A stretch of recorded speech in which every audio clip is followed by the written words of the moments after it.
Government recommends the President to summon Federal Parliament session on 2nd of April. Forms a task force to prepare discussion paper on constitutional amendment. Nepal Supreme Court issues show cause notice over arrest of former Prime Minister and Home Minister, directs government to respond within 3 days. Key transit routes to Kathmandu under strict surveillance amid bird flu outbreaks in the east. Kavli and Sindh-Pananchok on high alert. Trump says he is considering seizing Iran's Karg Island. Pakistan ready to host US-Iran talks as regional powers meet. Oil rises above $115 as Middle East war enters fifth week. Asian stocks slide. US dollar also nears 10-month high. And Sudar Pashchim defeats Lumbini province by 12 runs. Madhesh beats Karnali by 5 wickets in Prime Minister Cup one-day cricket tournament.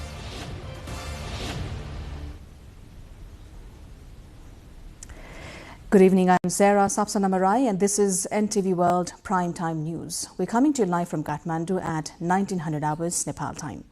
Elsewhere it's 13:15 in London, 20 to 15 in Tokyo and just after midnight in Sydney.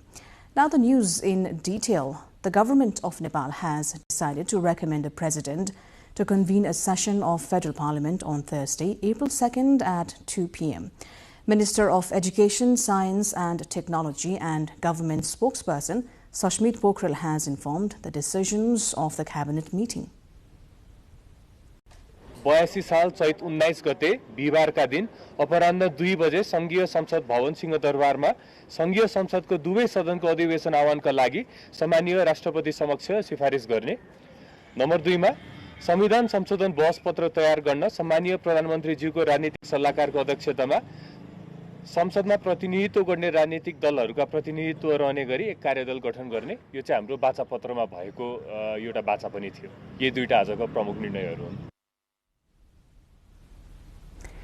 Nepal's Prime Minister Balendra Shah has initiated a series of stepwise consultations with federal parliamentarians.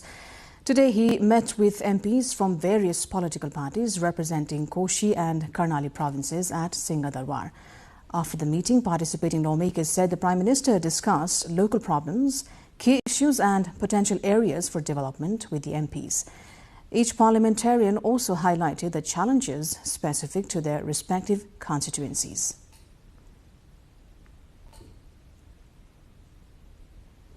The Supreme Court of Nepal has issued a show cause order asking the government to explain the reasons behind the arrest of former Prime Minister K.P. Sharma Oli and former Home Minister Ramesh Lekhak. The order came in response to a writ petition filed by former Prime Minister Oli's wife Radhika Shakya and Lekhak's wife Yashoda, who claimed their husbands were being illegally detained. A single bench of Justice Kumar Regmi directed the concerned authorities to submit a written response through the Attorney General's office within 3 days of receiving the notice. The court has also requested the report submitted by the commission led by former judge Gauri Bahadur Karki, which investigated incidents during the protests on September 8 and 9, as well as the original investigation files. Both Oli and Lekhak were arrested last Saturday after the new government decided to implement the commission's recommendations, which suggested prosecution for alleged criminal involvement during the protests. Nepal's Finance Minister Dr. Swarnim Wagle has vowed to remove administrative, legal and corruption-related barriers, signaling a major relief for the country's private sector. Speaking at a meeting with representatives of the Federation of Nepalese Chamber of Commerce and Industry (FNCCI), Wagle emphasized that the government considers the private sector a key partner in driving investment and employment growth. Dr. Wagle also announced plans to curb corruption, noting that the government intends to revise policies on financial crimes. Under the proposed changes, fines would generally replace imprisonment for typical financial irregularities, allowing industrialists and entrepreneurs to continue operations without fear of detention, provided they maintain honesty. It may be noted that Dr. Wagle made these pledges on his very first day in office, underscoring his focus on reviving the private sector's contribution to the economy. We're going for a short break here. Do stay with us.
You're watching NTV World and this is Primetime News. Welcome back. Authorities have placed Kavre-Palanchok and Sindhupalchok neighbouring districts of Nepal's federal capital Kathmandu on high alert due to risk of a bird flu outbreak affecting domestic poultry. The alert comes amid reports of bird flu outbreaks in eastern parts of Nepal, with Kavre and Dhulikhel serving as key entry points to the capital from eastern districts via the BP highway. District officials have called for heightened testing, surveillance and precautionary measures to minimize the risk of infection among domestic fowl. The District Livestock Services Office in Dhulikhel, the administrative centre of the area, said it will maintain close monitoring to prevent the virus from entering the districts. Key transit routes, including Mangaltar, a major gateway from Nepal's southern plains, and eastern checkpoints near Kathmandu have been placed under strict surveillance. Poultry farms will undergo regular inspections and samples of birds transported from high-risk areas will be tested promptly. Nepal Stock Exchange NEPSI dropped by 47.71 points today, closing at 2,831.39 points. The index had fallen by 71 points yesterday, bringing the two-day decline to 118 since the formation of the new government. All sector indices fell, with the others and trading groups dropping more than 2%, while the finance group declined by 2%. Of the 237 companies traded today, 26 saw their share prices rise, 5 remained unchanged, and the rest recorded losses. Solu hydropower shares fell the most, dropping 7.79%. Trading volume also decreased. Today, 31.6 million shares worth approximately $8.8 million were traded. Yesterday's trading amount was about $10.2 million. Nepal's newly elected government has unveiled a sweeping reform plan to stabilize farm incomes and address landlessness. Minimum support prices for major crops will be set within a month's time, and payments for purchased produce must be made within 25 days, with interest penalties for delays. A national agriculture market system will share real-time prices with farmers, while weekly local markets and a one municipality, one cold storage program aim to improve storage and distribution.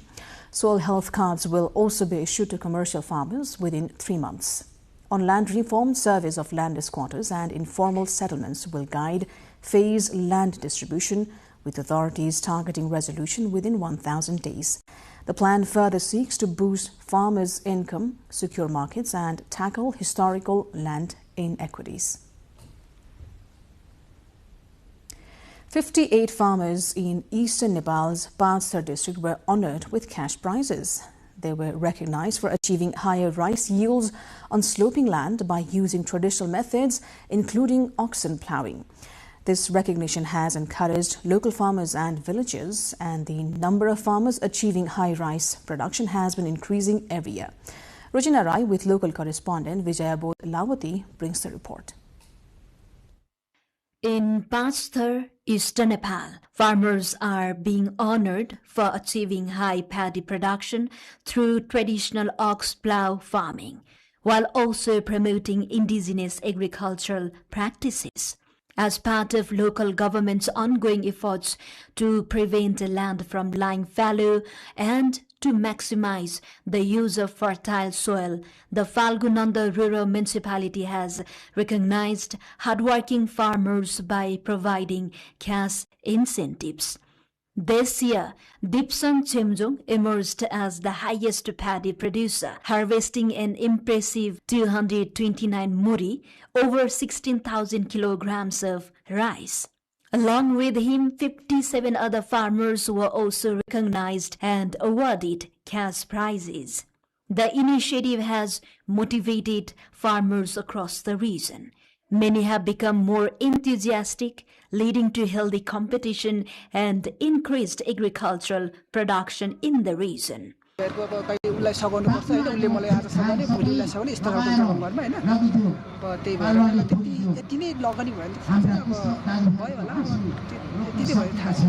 Farmers producing more than 68 kg received 50,000 Nepali rupees each, while those producing more than 3,600 kilograms were awarded 30,000 Nepali rupees. To support this program, the municipality allocated 1.7 million Nepali rupees this year alone. Farmers have expressed satisfaction with the support from the local government, as working on steep slopes with the traditional tools and oxen is not an easy task. The municipality and the provincial government have also been providing training, equipment and irrigation facilities to reduce their workload and improve productivity. कम्तीमा ट्र्याक्टरमा या पिकअपमा धान र पराल ओसार्न सक्ने खालको वातावरण बनाउनको लागि हामी प्रतिबद्धता व्यक्त गर्न चाहन्छौँ. Officials report that since the introduction of these incentives, the number of paddy producing farmers has steadily increased, bringing the municipality closer to self-sufficiency in rice production. In addition, more than 50 million Nepali rupees is being invested each year to develop agricultural zones and ensure the fertile land is effectively utilized. Rosina Rai with BJ Botlawati from Taksar reporting for NTV World. International news coming up next. For now, a short breather.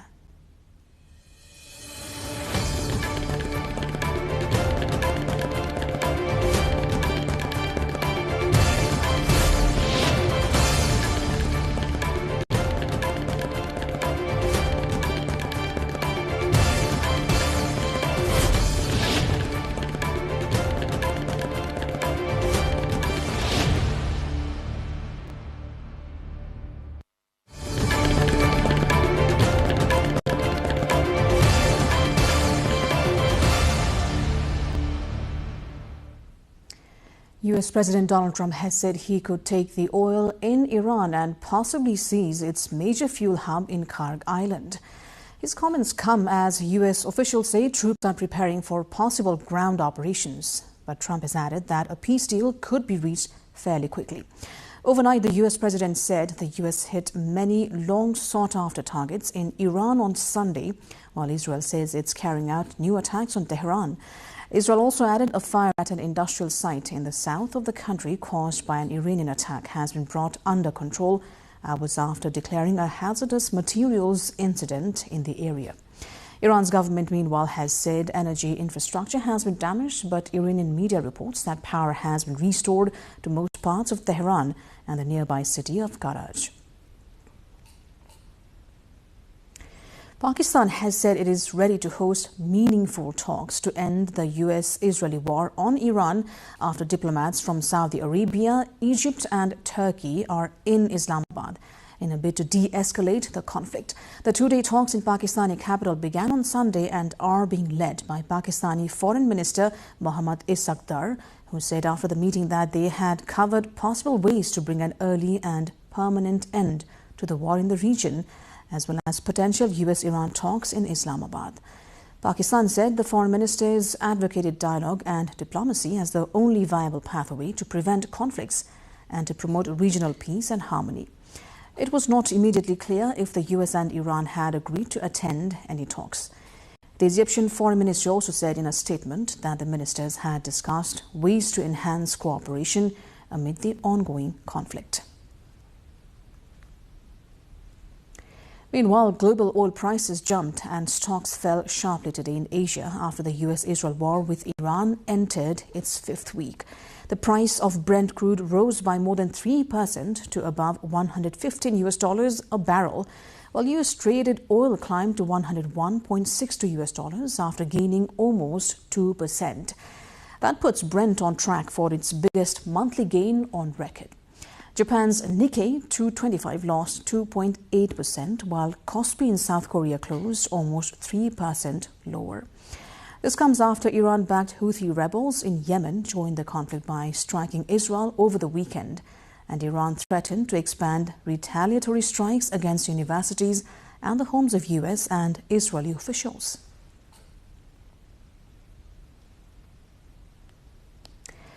The dollar has reached near a 10-month high today and heading for its biggest monthly gain since last July, as mixed signals from Iran and the US dimmed hopes of a possible quick end to the Middle East conflict. The dollar has benefited from its safe haven status since early March, with high oil prices and insulating the US as a net crude exporter. Markets have been rattled this month after the Iran conflict effectively shut the Strait of Hormuz, a choke point for about a fifth of global oil and gas flows, driving Brent crude toward a record monthly rise. Prime Minister Anthony Albanese has said Australia will have a tax on fuel to reduce costs for motorists experiencing soaring petrol prices due to war in the Middle East. The measure is expected to ease pressure at the pump in the short term, although officials caution that global energy market volatility may continue to affect prices. We're making fuel cheaper today because we understand that Australians are under serious pressure. However, we really also want to encourage Australians who can to take public transport to help save fuel for the areas and industries that need it. And I note a couple of the jurisdictions have taken action to reduce public transport fares as well. Now, heavy rain that triggered severe flooding and caused buildings to collapse has killed 22 people and injured 32 in Afghanistan over the last 2 days, according to the country's National Disaster Management Authority, as it warned of continued risk due to bad weather.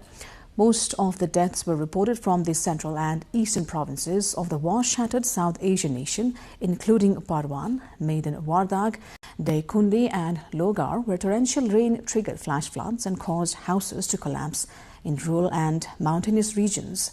The Met Agency said conditions remained unstable in parts of the country, with continued risk of further rain and flooding in some areas. Afghanistan is prone to natural disasters, and the UN lists it among the countries most vulnerable to climate change.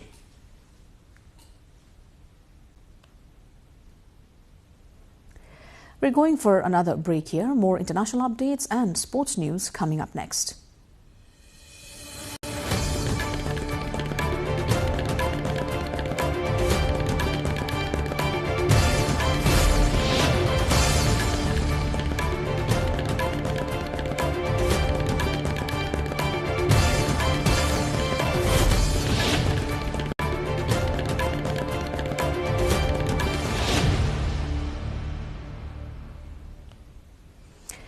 Myanmar has cleared the way for coup-leading General Min Aung Hlaing to become president and maintain his rule in civilian garb, with lawmakers nominating him as a vice presidential candidate and the junta replacing him as military commander.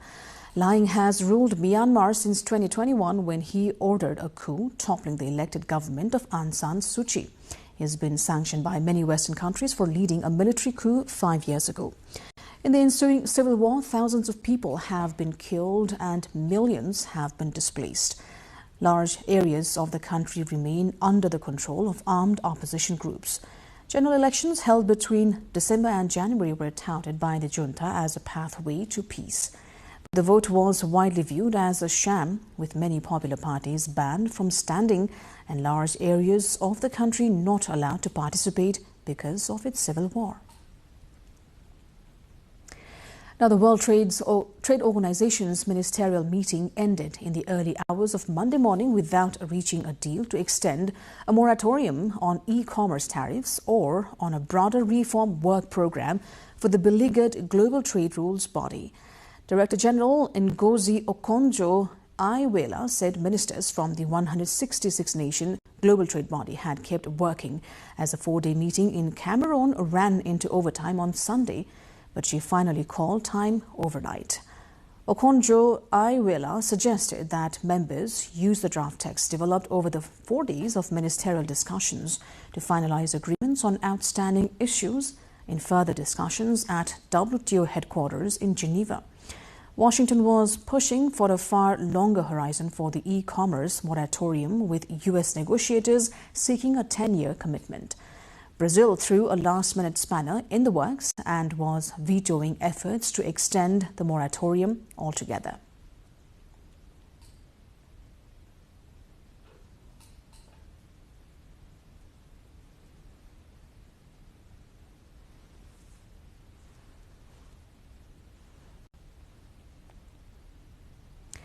Air China has officially resumed direct passenger flights between Beijing and Pyongyang, marking the end of a 6-year suspension and signaling a gradual reopening of cross-border travel between the two neighboring nations. The restart of air service comes only weeks after the revival of international train routes linking the capitals, suggesting a broader effort to restore transportation links that had been largely frozen in recent years. Flights between China and North Korea had been halted for an extended period, initially due to diplomatic and logistical factors, and later prolonged by strict border closures imposed in 2020 during the global outbreak of COVID-19. North Korea implemented some of the world's most stringent pandemic controls, effectively sealing its borders and severely limiting the movement of people and goods. These measures had brought most international travel, including flights and rail connections, to a near standstill.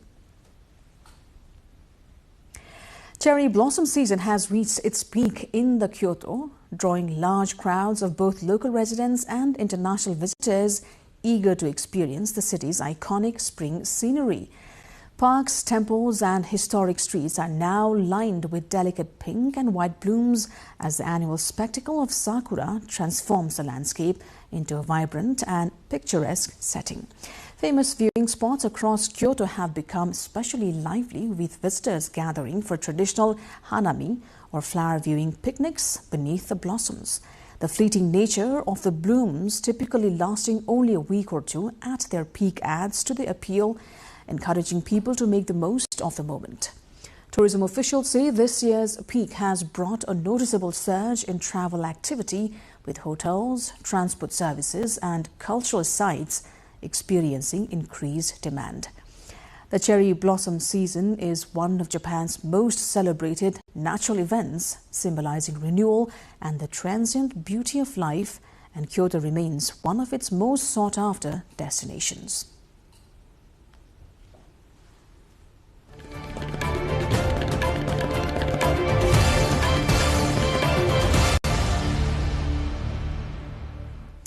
And with that, we move on to sports update.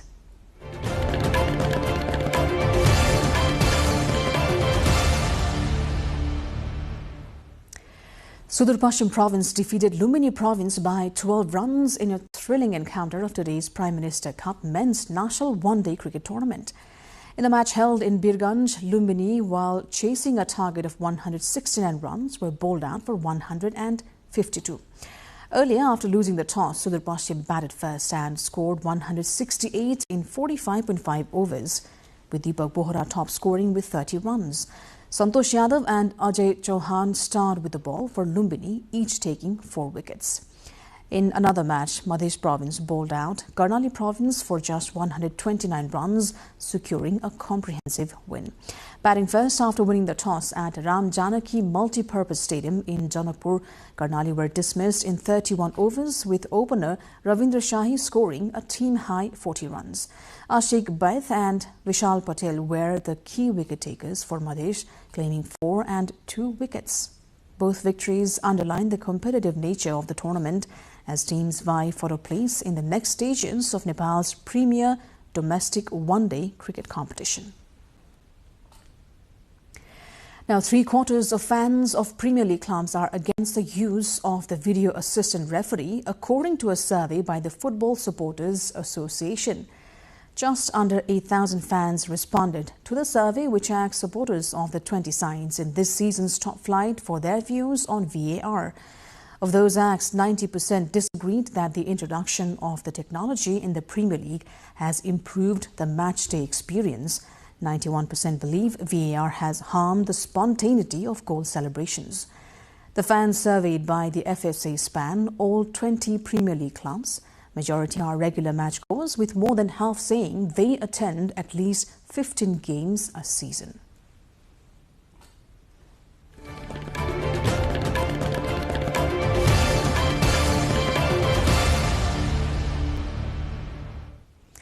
And before wrapping up, here's a reminder of our top stories this hour. President portal summons Federal Parliament session on April 2nd upon government's recommendation. Government forms a task force to prepare discussion paper on constitution amendment. Nepal Supreme Court issues show cause notice over arrest of former Prime Minister and Home Minister, directs government to respond within 3 days. Key transit routes to Kathmandu under strict surveillance amid bird flu outbreaks in the east. Kavre and Sindhupalchok on high alert. Trump says he is considering seizing Iran's Karg Island. Pakistan ready to host US-Iran talks as regional powers meet. Oil rises above $115 as Middle East war enters fifth week. Asian stocks slide. US dollar also nears 10-month high. And Sudar Pashchim defeats Lumbini province by 12 runs. Madhya Pradesh beats Karnali by 5 wickets in Prime Minister Cup one-day cricket tournament.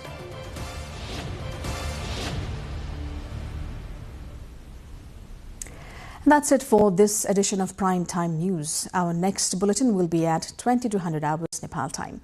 Do join us through our social media and get the latest updates from our official website, nepaltelevision.com. I'm Sarah Sapsanamaroy. Thanks for staying with us. Have a wonderful evening ahead.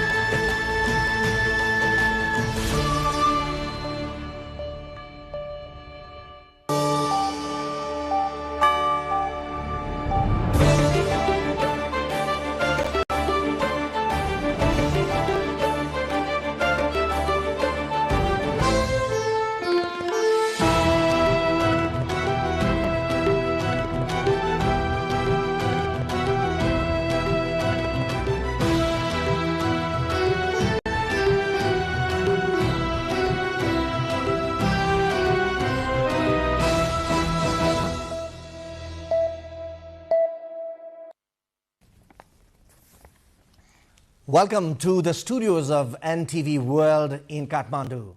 Public Service Broadcasting PSB Nepal's new initiative to make Nepal more visible and audible to the global audience.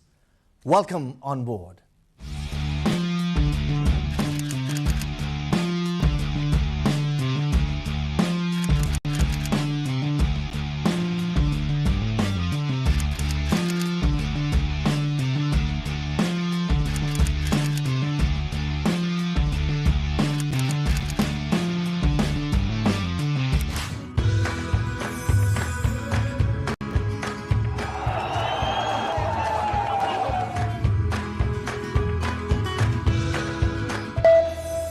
This is NTV World, facts that speak, insights that matter.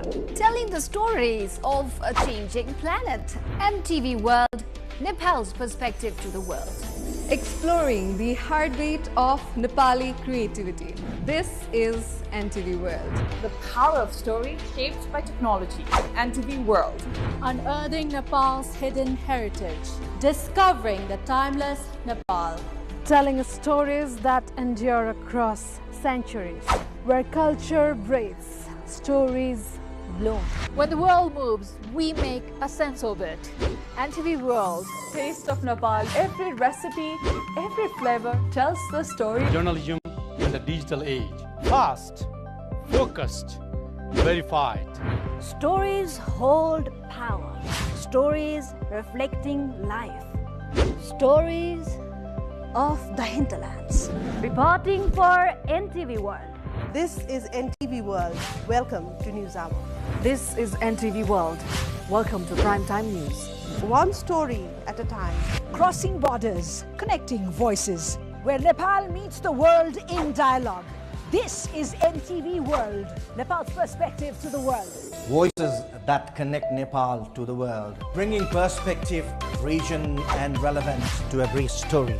NTV World, Nepal's perspective to the world. Stand by. Mic is on. 3, 2, 1, cue. We are NTV World.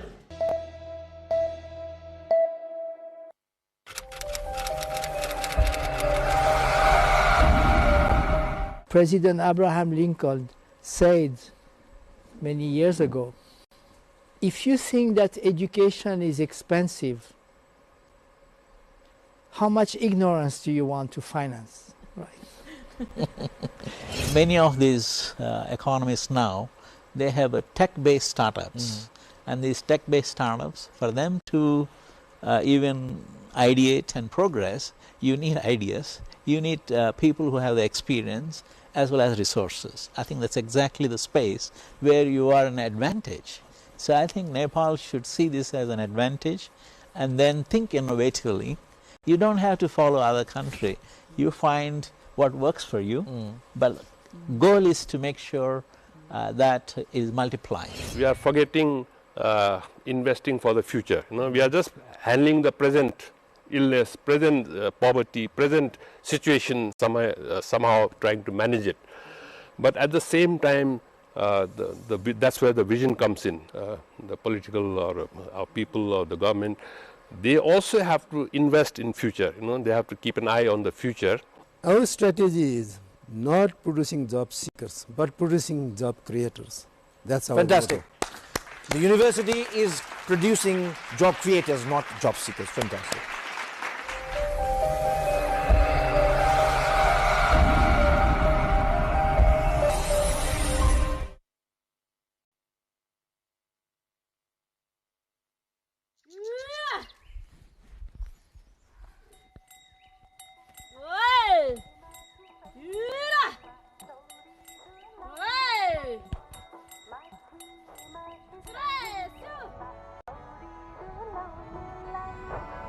प्राकृतिक, धार्मिक तथा सांस्कृतिक रूपमा धनी शैलुङमा तपाईलाई हार्दिक स्वागत छ। यहाँको भौगोलिक इतिहास निकै आश्चर्य लाग्दो छ। प्रथम बुद्ध साङ्गेले स्वर्गबाट झरेर प्रवचन दिनुभएकाले पहिले यस ठाउँलाई साङ्गेलुङ भनिन्थ्यो। पछि अपभ्रंश भएर शैलुङ भनिएको हो। यस ठाउँमा पाँचौं बुद्ध पद्मशम्भ बाएर लामो समय तपस्या गर्नुभएको किम्वदन्ती छ। हिन्दू धर्मको कहावत अनुसार पहिला ऋषि मुनिहरू यहाँ आएर तपस्या गर्थे। कलियुग सुरु भएपछि पाप देख्न नपरोस् भनेर प्रत्येक ठाउँमा ऋषि मुनि अलग भए र यी ठाउँमा थुम्का निस्किए। तपाई हामी अहिले यस्ता 108 वटा भन्दा बढी अवलोकन गर्न सक्छौं।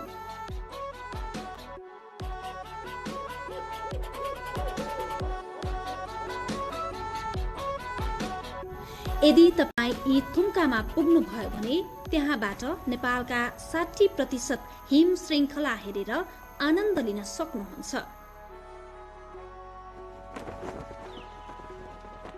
महालङ्गुर, रोलबालिङ, अन्नपूर्ण हिम श्रृङ्खलाहरू तपाईलाई हेरेर चम्किनेछन्।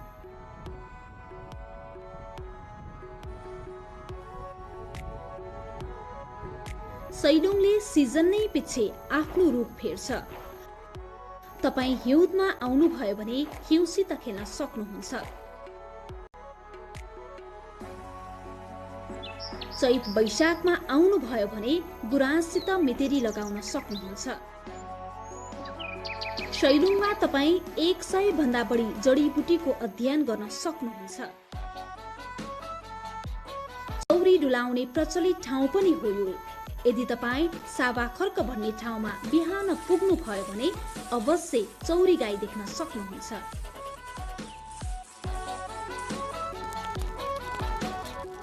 चौरी गोठमा पोसिलो चौरीको दुध पिउँदाको आनन्द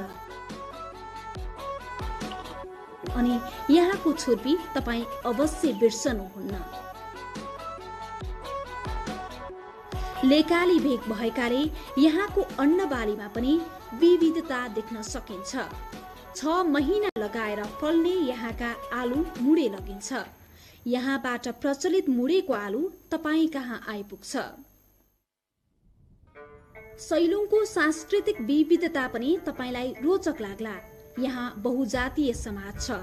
तामाङ, मगर, गुरुङ, छेत्री, बाहुन, थामी, नेवार आदिको मिश्रित समाजमा तपाईले मानिसहरू मिलेर गाउँ विकास गरेको देख्न सक्नुहुन्छ।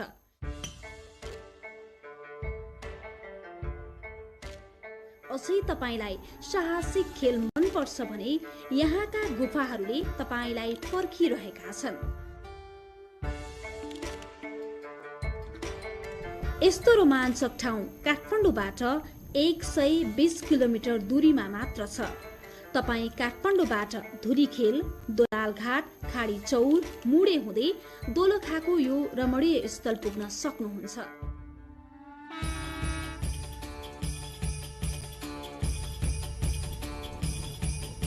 खान बस्नका लागि यहाँका आधुनिक होटलहरू र हिँड्न डुल्नका लागि बनाइएका फराकिलो बाटोले तपाईलाई पर्खिरहेका छन्।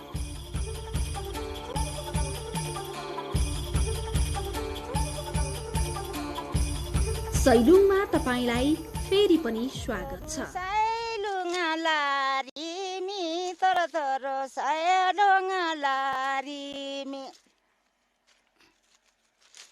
Mundima nana baisi rogami, mundima nana baisi rogami.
Welcome to another episode of The Hinterlands on NTV World.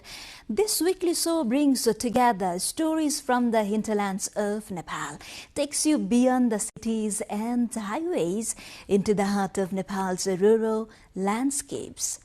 I am Rosina Rai and we will be leading you into this journey every week. We begin in Okholdhunga's historic Taksar area, once a thriving center for coin minting in eastern Nepal. Today, this site of rich heritage stands in a state of neglect. The remnants of stone frames used in coin production, traces of copper processing, and scattered old coins quietly reflects a legacy that awaits preservation and recognition. यो डोली पैसा यस्तो डोली पैसा काट्थे अरे पहिला काटिन्थ्यो अरे यस्तो ढुङ्गा यो पन्ने गर्ने अर्ध जस्तो पैसा अहिले देखाइमा यस्तै छ यो टक काट्ने ठाउँमा यहाँनिर यस्तो पैसा काट्थे अरे टक काटेको भन्छन् डोली पैसा पनि अरे नाम पनि टक्सर रहेको The Taksar area, traditional facility of minting coins in eastern Nepal's Okholdhunga district, stand as a silent witness to the nation's rich history of copper coin production. However, this historically significant site has long been neglected. 4 years ago, the local government constructed a protective wall to support preservation efforts. Since then, no further conservation or construction work has been carried out. Despite its clear historical and archaeological importance, meaningful preservation initiatives have largely stalled. Once a thriving hub where raw copper was carefully transformed into doli paisa or coins, Taksar now awaits proper protection and restoration. Stone frames once used for shaping coins still remain, while processed copper on the ground serve as enduring traces of a craft that once sustained entire generations. According to locals, copper extracted from Jantar Khani was transported to Taksar, where it was fashioned into four-sided flat coins. डोली पैसा काटेको कहीँ के भेटिन्छ देखिन्छ त्यो पाइयो त्यहाँदेखि गएर चाहिँ यो पत्र बाटाका छेउनेरि त्यो पैसा काटेको ली भन्थे के अरे किट भन्थे त्यो किट पाइएको अनि त्यहाँदेखि आएर चाहिँ यहाँ ढुङ्गाहरू पनि मजाले खोपेर बनाएको र कुनै यसो पैसाको आकारका चाहिँ ढुङ्गा पनि बनाएकाले त्यही चाहिँ देखियो अहिले हाल Over time, the site evolved into a well-organized industrial center, maintaining strong trade connections with Kolkata, Darjeeling, Siliguri, and Bhutan. It functioned as a key hub for both mining and artisanal production. Even today, some of these coins are preserved by elderly villagers, offering a tangible link to the past. Preserving Taksar is not merely about protecting stones and metal. It is more about honoring the skills, labor, and legacy of the generations who contributed to Nepal's cultural and economic heritage. Without immediate action, the remaining artifacts and evidence of this once vibrant craft are at risk of disappearing forever. From heritage to hospitality now, we move to Dhankota district, eastern part of Nepal, where a unique cultural experience is taking shape. The At Paharia Community Homestay offers visitors more than just a place to stay. It offers a chance to live and connect with tradition, cuisine, and local life. A unique cultural destination nestled in the rural landscape of Dhankota, Nepal, where visitors do more than just stay. They immerse themselves in the deeply rooted lifestyle of Eastern Nepal. In recent years, the community homestay operated by the At Paharia community in Syaule Sipting has emerged as a hub for culture, traditional cuisine, and sustainable tourism. Currently managed through the active involvement of 5 households, the homestay plays a vital role in preserving the identity and heritage of At Paharia people while promoting local tourism. Guests are served locally grown rice, lentils, and vegetables along with distinctive traditional dishes such as wachipa, dule achar, pico, selroti, the traditional drink called tongba, and radish pico. Special festive delicacies during Wadang meat, combined with pork, local alcohol, and seasonal harvest, further enrich the cultural experience. Beyond cuisine, the local way of life itself. Beyond cuisine, the local way of life serves as a major attraction for the visitors there. Visitors can actively participate in traditional practices such as making leaf plates called duna topori, weaving mat or gundri, and crafting household items from natural materials. These hands-on activities add a meaningful and memorable dimension to the visit.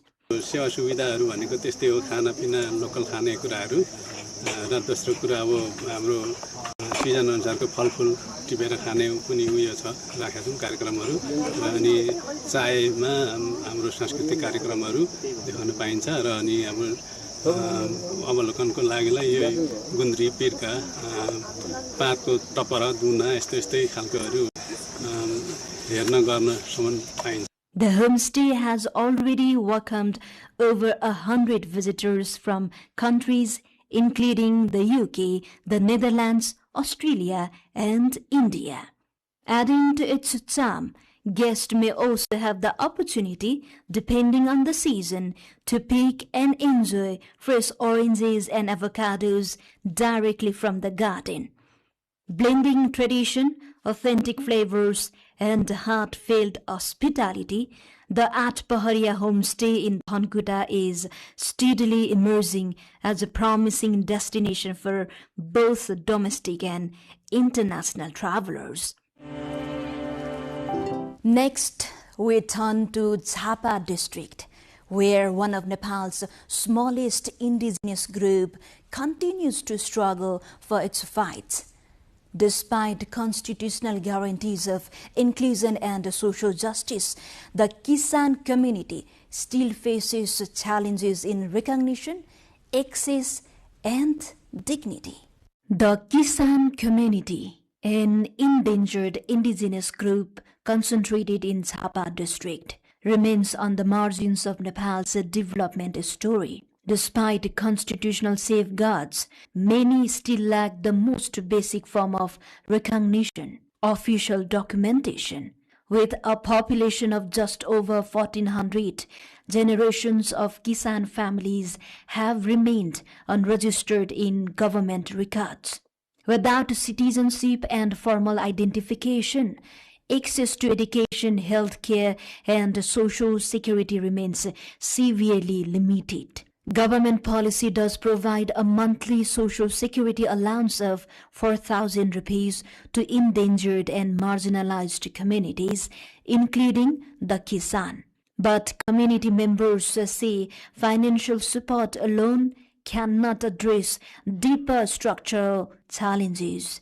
Education gaps, limited healthcare access, poor infrastructure, and lack of land rights continue to define everyday life. For many, social inclusion remains more promises than the reality. वंशजको नागरिकता पाउनुपर्ने पहिलादेखि बसेको किसान जाति उहाँ कतिको अहिले के अरे जन्मसिद्ध नागरिकता छ हैन त्यो जन्मसिद्ध नागरिकको छोराछोरीले उनीहरु चाहिँ अहिले भत्ताबाट वञ्चित छन् के किन उनीहरुसँग नागरिकता छैन नि त हैन त्यो एउटा समस्या भयो हैन अब अरु समस्या त त्यही हो बेरोजगारीको समस्या छ हैन In the 21st century, the Kisan community still finds itself left behind, caught between constitutional assurance and lived exclusion. As Nepal pushes forward on its development goals, questions remain over who is being left behind. For the Kisan community, the struggle is not just about survival, but about being seen, heard, and included. And finally, we look at the impact of recent adverse weather across the country. Even before the monsoon season, rain, windstorms and snowfall have disrupted transportations and key road sections across the country. The downey stretch of the east-west highway has been particularly affected, with mudslides halting traffic completely. A report. हामी त यहाँ जाम परेर यहाँ 4 घण्टा भइसक्यो यहाँ बसेको यहाँ भात पनि खान पाइएन यो जंगलमा यस्तोमा बसिए हेर्नुस् 11 बजेदेखि अहिले 1 बजे भन्छन् अनि Khan पाछैन. With the recent windstorm and pre-monsoon rainfall in Nepal, the under-construction Downey Road under the Narayangarh-Butol section was severely disrupted. The transport services were reopened Sunday afternoon after 2 days of disruption. However, concerns are rising as the country has yet to enter the full monsoon season, and even brief showers make travel risky on various routes across the country. Unlike last year, commuters now face dangerous conditions along damaged roads. Light rainfall quickly turns the road muddy and slippery, often leading to blockages. While most of the Narayangarh-Butol route remains relatively smooth, the Downey section continues to be particularly difficult to navigate. According to the District Traffic Police Office, the Downey section has been obstructed 37 times so far in the current fiscal year, causing travelers to India prolonged traffic congestion. Despite 7 years having passed since the road expansion project began, crossing this section remains a challenge. Passengers report that traveling the 14-kilometer streets can take several hours due to persistent traffic jam. The Downey section, previously a 2-lane road, is currently being upgraded to 3 lanes. पछिल्लो समयदेखि हामीले यो समस्या भोग्दै आइरहेका छौं यो वर्ष अन्तिम समस्या हुन सक्छ यो पानी परिसकेपछि यहाँको समस्या के भयो भने जस्तो 3 लेन मात्रै यो डिजाइनमा बनाउनु पर्ने छ 3 लेन भनेको 12 मिटर चौडाइको हाराहारीमा हुन्छ त्यसलाई आधामा काम गरेर आधामा गाडी चलाउनु पर्ने अर्थात 6 मिटरमा काम गर्ने 6 मिटर भन्दा कम भागमा चाहिँ गाडी चलाउनु पर्ने कारणले गर्दा दोहोरो गाडी हिँडाउन चाहिँ अलिकति समस्या भइरहेको. Of the 40 kilometers in this section, 4 kilometers fall in the eastern portion, where around 800 meters of concrete paving work is still pending. Since construction started in 2018, the project has achieved 81% physical progress. The China State Engineering Corporation is failing to complete the work within the agreed deadline, resulting in 4 deadline extension. Beyond the cities and the headlines, real lives continue to unfold, stories shaped by struggle, strengthened by resilience, and carried forward by hope. This is the Hinterlands, and we will be back next week with more stories from the heart of Nepal. Do follow us on our website, nepaltelevision.com, social media handles, and our YouTube channel also. Thank you for joining us. Goodbye for now.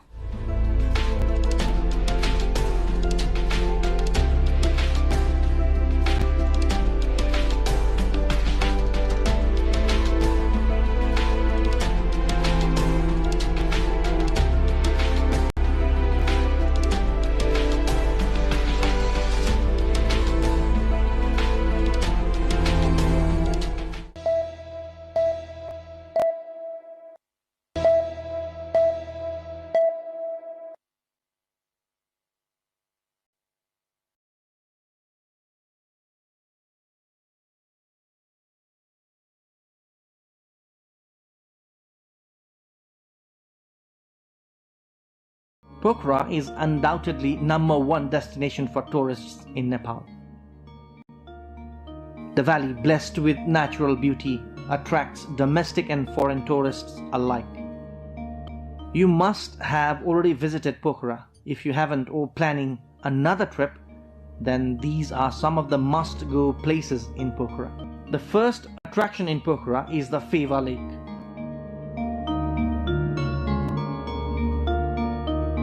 Boating in Pheva Lake is a ritual for every tourist visiting this paradise.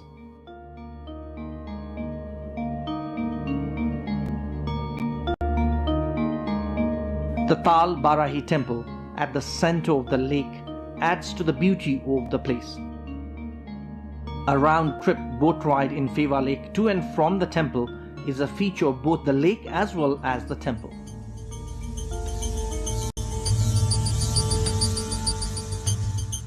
Separate boat ride, watching the reflection of Mount Machapuchri on the lake and fishing spice up the Pheva experience.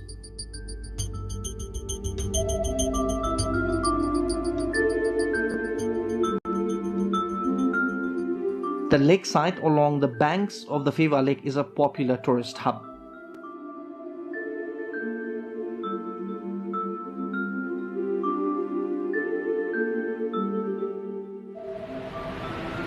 Many tourists in Pokhara choose Devi's Fall as their second destination in Pokhara. The water from Pheva Lake exits towards Seti River through the Gupteshwar cave from this Devi's Fall. The mighty water stream rushing deep down into the gorge, covered by water vapor, is a magical sight.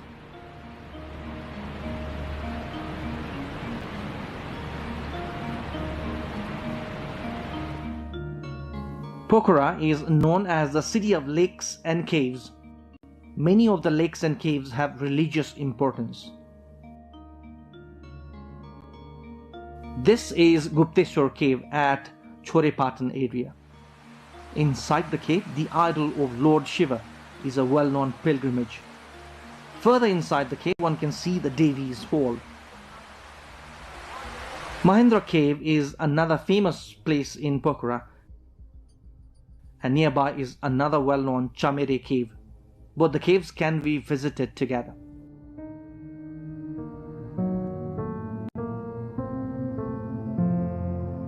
Two other well-known tourist destinations in Pokhara are Begnas and Rupa lakes.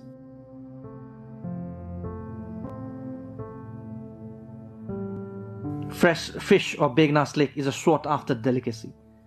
Rupa lake is just round the corner beyond a small hill towards the eastern edge of Begnas lake. Away from the hustle and bustle of the town, Begnas and Rupa lakes cannot be taken out of a tourist's itinerary.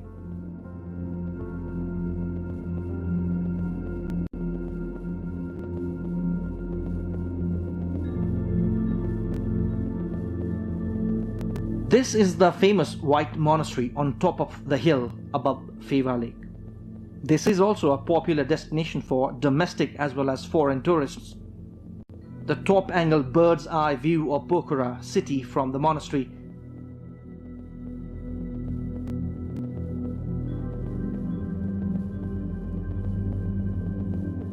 is a sight to behold. The placid Pheva Lake, the tall mountain range, and the birds like paragliding pilots on the background of Sarangkot Hill are mesmerizing.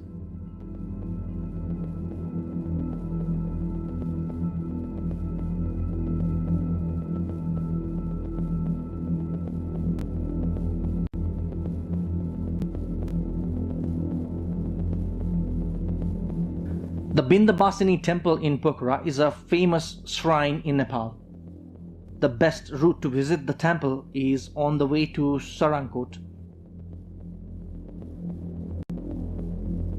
Devotees throng the Bindabasini temple, which is atop a small hill with panoramic view of Pokhara city. The Bindabasini temple is famous among the Hindus across the country.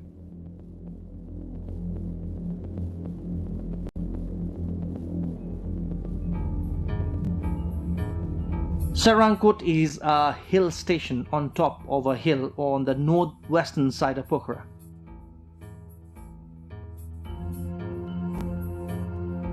A must-go place to see the majestic Mount Machapuchre and Mount Dhaulagiri in the Annapurna range in front of the eyes, and also the Pokhara and Leknath cities on the other side.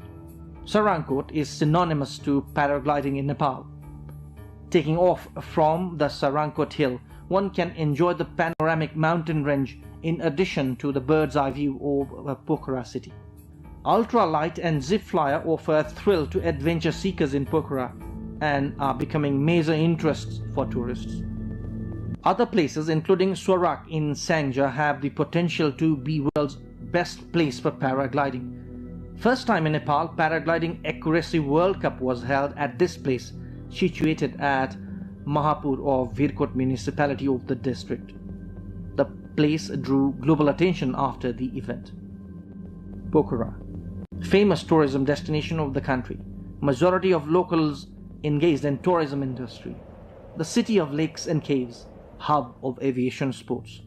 Some major destinations: Lakeside, Pheva Lake and Tal Barahi Temple, Begnas and Rupa Lakes, Mahendra Gufa.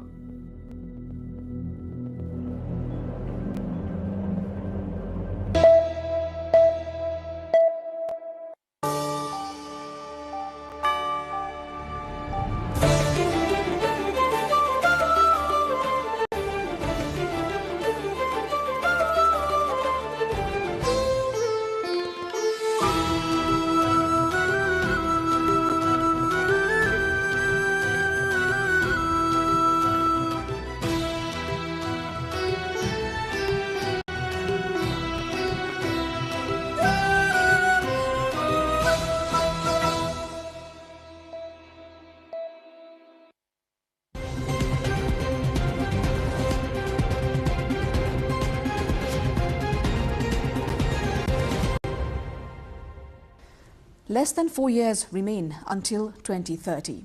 That's the deadline for Sustainable Development Goals set by countries worldwide. Governments, scientists and communities have committed to ambitious targets, from limiting global temperature rise under the Paris Agreement to protecting at least 30% of Earth's land and oceans under Global Biodiversity Framework. But despite these commitments, data suggests that we are far from where we need to be. Protected areas cover only a fraction of the target. Funding gaps are measured in hundreds of billions each year, and nature-based solutions remain dramatically underfunded. On today's episode of Insight, we are speaking on this matter with Dr. Maheshwar Dhakal, Joint Secretary in Nepal Government. He holds a PhD in Environmental Science and currently leads the Climate Change Division. Dr. Dhakal, welcome to NTV World Insight. Thank you very much. The data that I could access, the latest one that I could access, showed that only about 17.6% of terrestrial areas and 8.5% of oceans are protected. That is far below the 30% target by 2030. Do you think this gap is large, and if so, what does it mean for biodiversity and climate resilience worldwide? You are very much clear that the 30% target by 2030 is a very ambitious target. Let's compare in two levels, at a global level and our country context.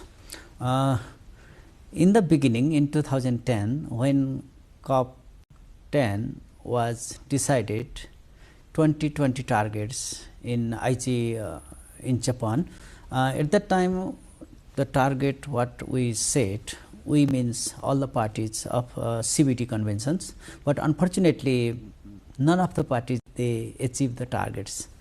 But on the other hand, if you compare to Nepal, already Nepal has 23% of the port area coverage, right?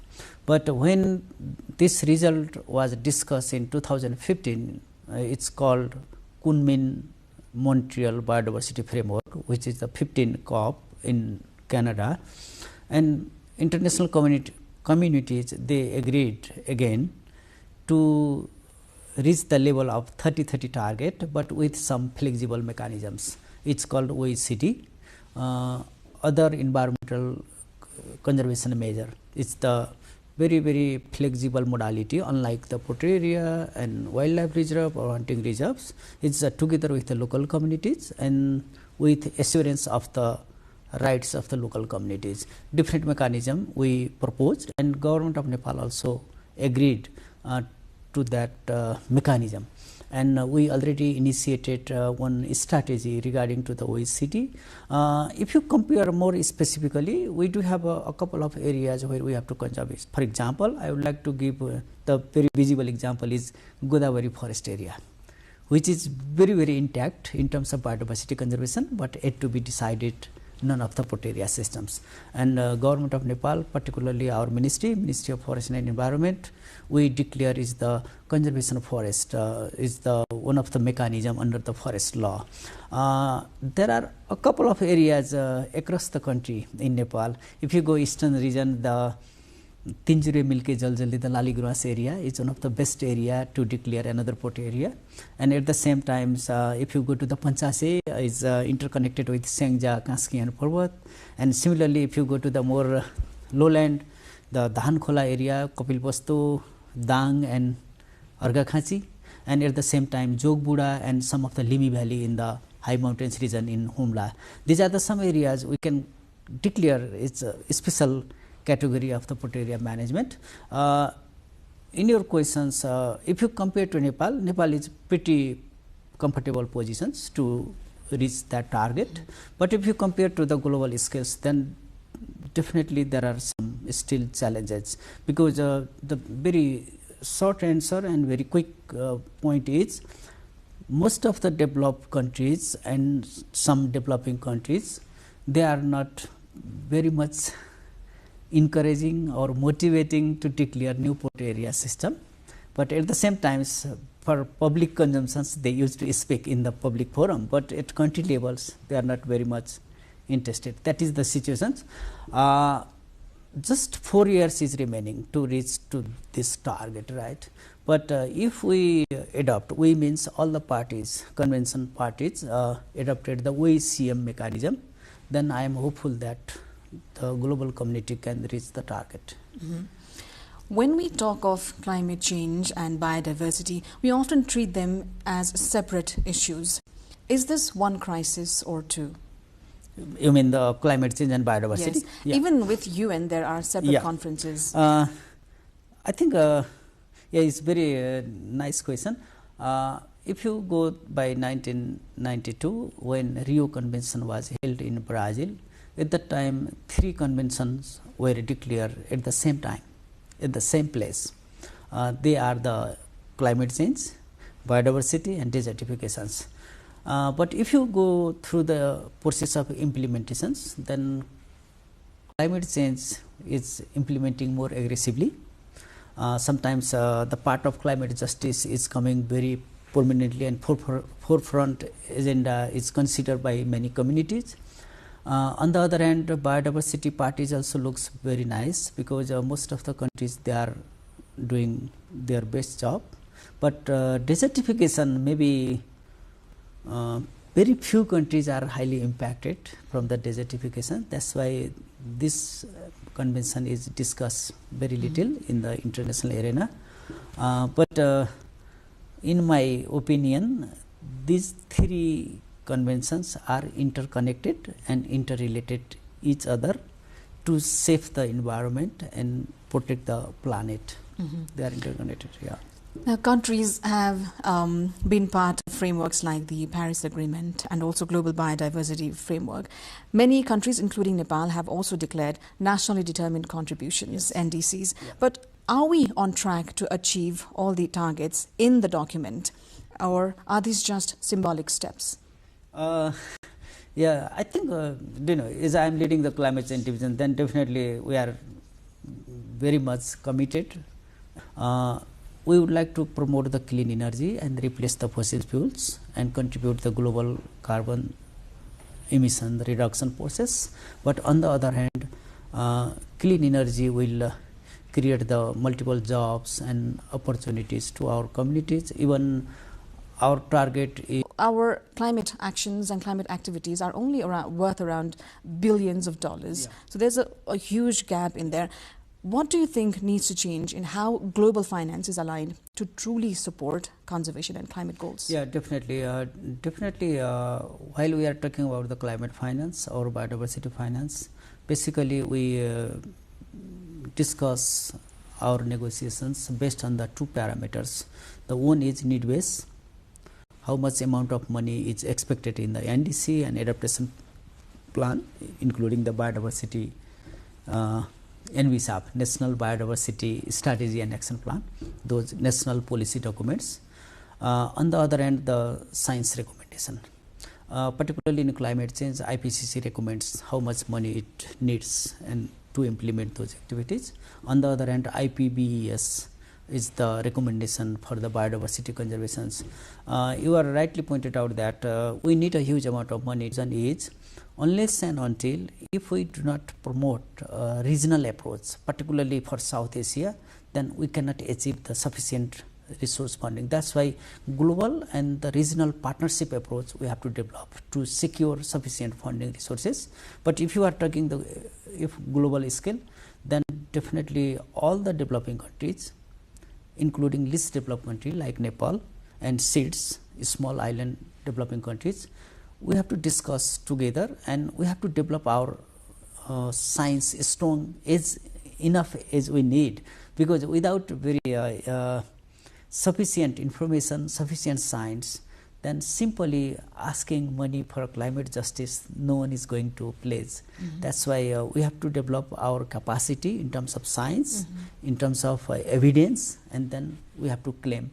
Otherwise, it's really impossible to get those huge resources that we need. Mountain agenda has been on the table during COPs from countries like Nepal and small island nations as well. How is the progress been so far? Have we made strides when it comes to locking these resources that we're talking about? Yes, definitely. This year we organized Sagarmatha Samvad. This year means last year. And the conclusion of the Sagarmatha Samvad was very much clear, and we are asking to the international community, if you save the mountains, then you can save the downstream communities. Or if you do not save or do not protect the mountains, then definitely the downstream communities will face the climate-induced disasters, including landslides, floods, and inundations, and so on. Mountain agenda is really important for us, as we are the leading country, not only at the mountain Everest, the whole country is a mountainous country. And this time in COP30, we discuss, we negotiate, and we coordinated all the like-minded countries and similar organizations, even experts, and even head of the institutions. And finally, the COP30 is decided to hold a global dialogue on mountain and climate change in coming June in Bonn, Germany, and Nepal is also preparing on it. We do have a very clear two agenda on this mountain part. One is we are asking the international community to recognize mountain as the separate agenda to the UNFCCC negotiation process, so that we can discuss a couple of issues under the mountain agenda: local communities, indigenous people, our culture, and then nature-based tourism, medicinal plants, forest, biodiversity, everything. So we can discuss over the mountain agenda.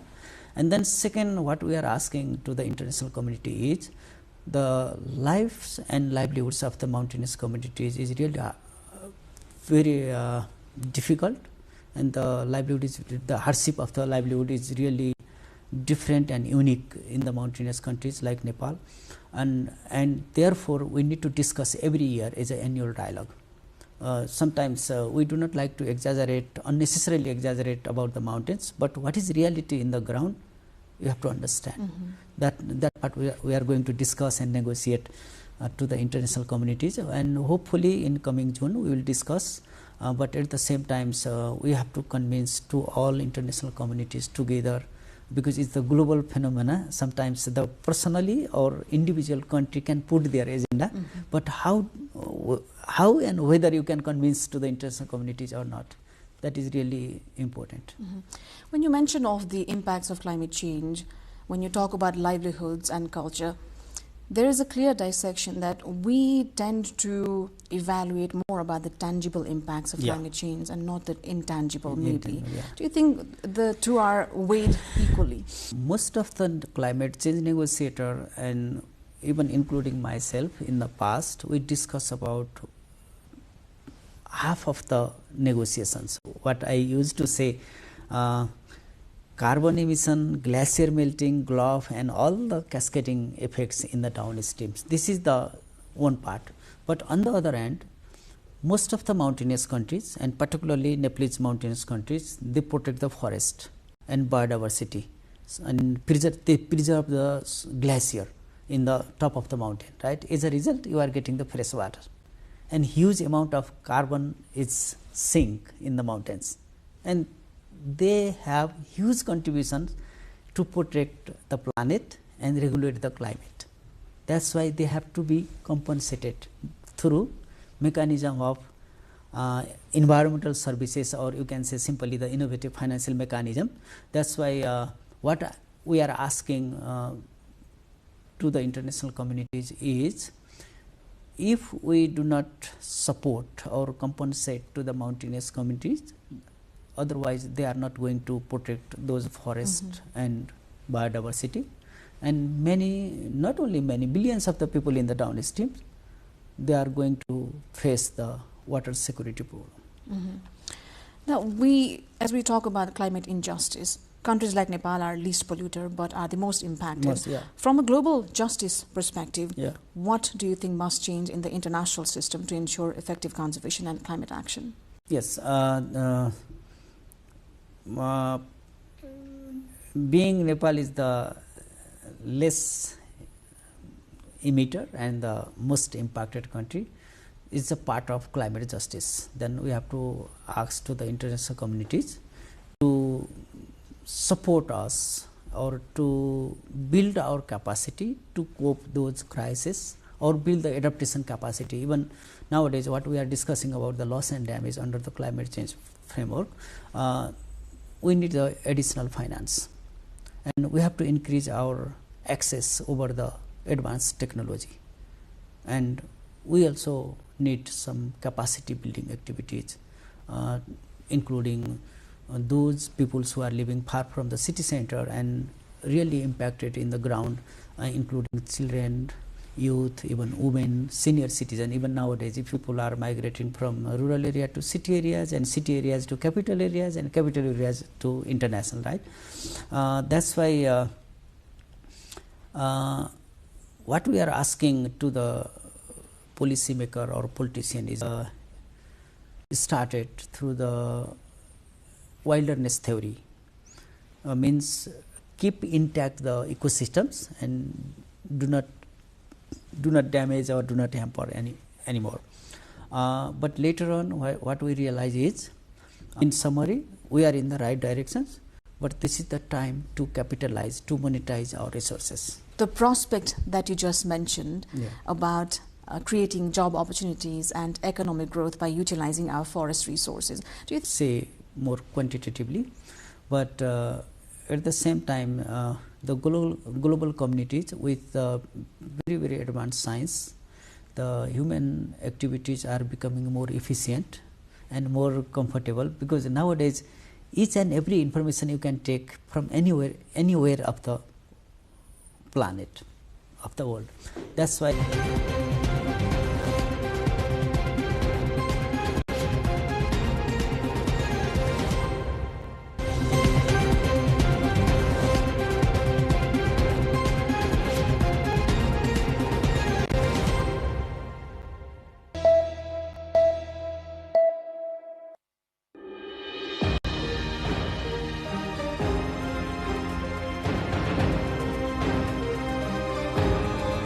towards all living beings.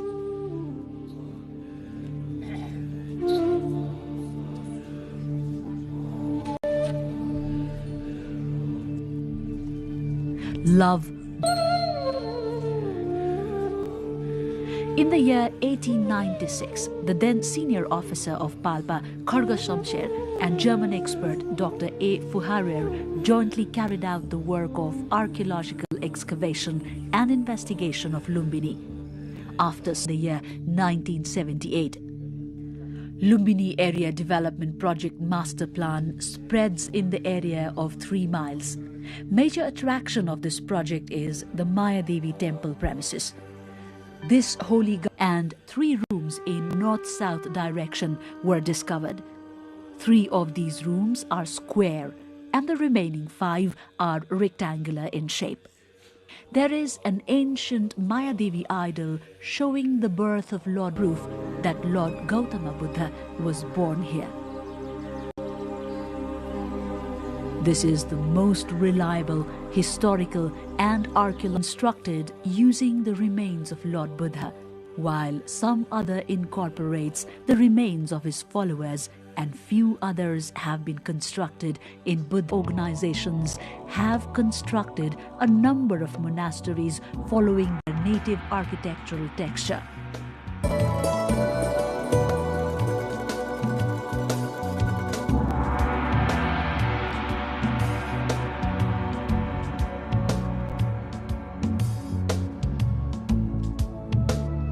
And Lumbini International Research Center are other important places to visit once one reaches Lumbini.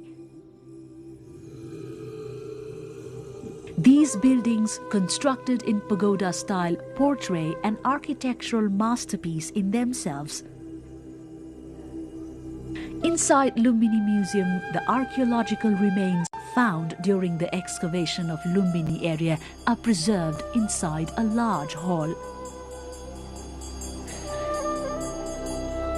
One can easily gather information about the birthplace of Lord Buddha and the then contemporary society and culture exploring these heritages.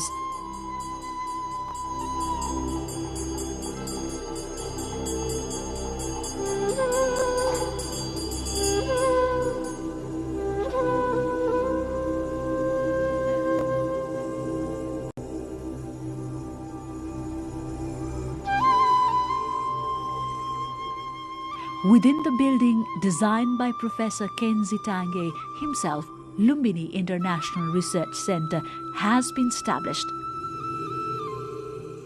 More than 3,500 research materials and texts on Buddha, Buddhism, history, philosophy, knowledge, and teachings of Buddha can be found here.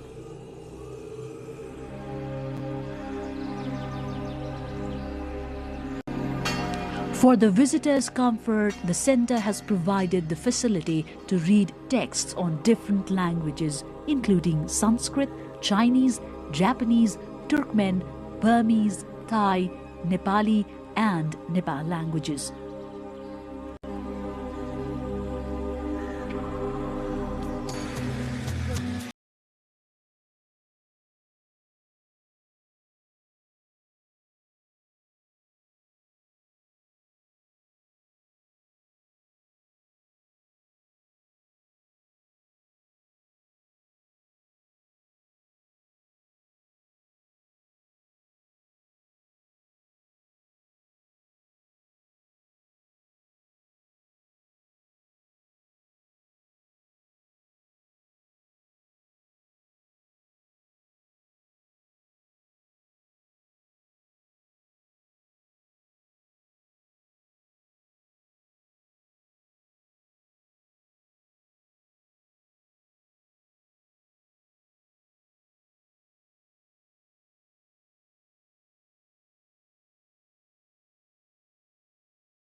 This palace is located around 27 kilometers far from Lumbini.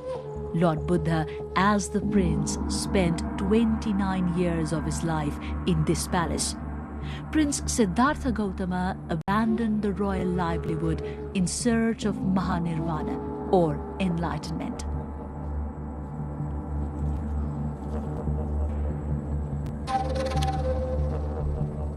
In the year 1898 AD, Indian archaeologist P.C. Mukherjee, following the description of Chinese traveler Hu Yansanga, and unveiled the unknown facts about Tilaurakot after his 4-month-long research and excavation works. He mentioned that the Tilaurakot palace stretched in the area of 1,700 feet north-south and 1,300 feet east-west direction, was surrounded by walls up to 8 to 12 feet. The main entrance gate had Buddha stupas and monasteries in both the sides. All these buildings are under excavation and protection at present. Mukherjee has also maintained that King Suddhodana ruled his kingdom from the same palace. Hence, no doubt remains on the fact that the present Tilaurakot was ancient Kapilvastu. Archaeological debris as well as ancient palace and east-west entrance constructed since 4th century BC to 2nd century BC can be observed vividly now as well. Another historical site of Lumbini is Kudan, also known as Lauri Kudan, around 28 kilometers southwest of Lumbini. Myths have it that Lord Gautama Buddha met his father King Suddhodana at this very spot for the first time on returning to his hometown Kapilvastu after attaining enlightenment. Others say Prajapati Gautami, Gautam Buddha's foster mother, handed him Kayas Vastra at this place. Some others also claim that at this very site, Gautama Buddha's son Rahul transformed into Buddhism and turned a saint. Inscription held the existence of 4 walls and 1 buried well at this place. However, only 3 walls can be seen at present.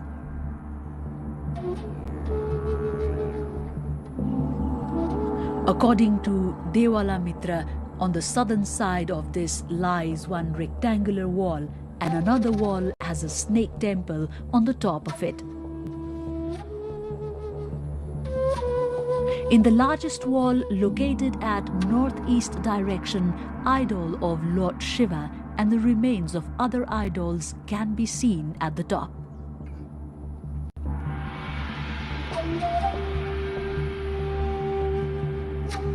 "500 meters north of King Suddhodana's palace lay 2 stupas.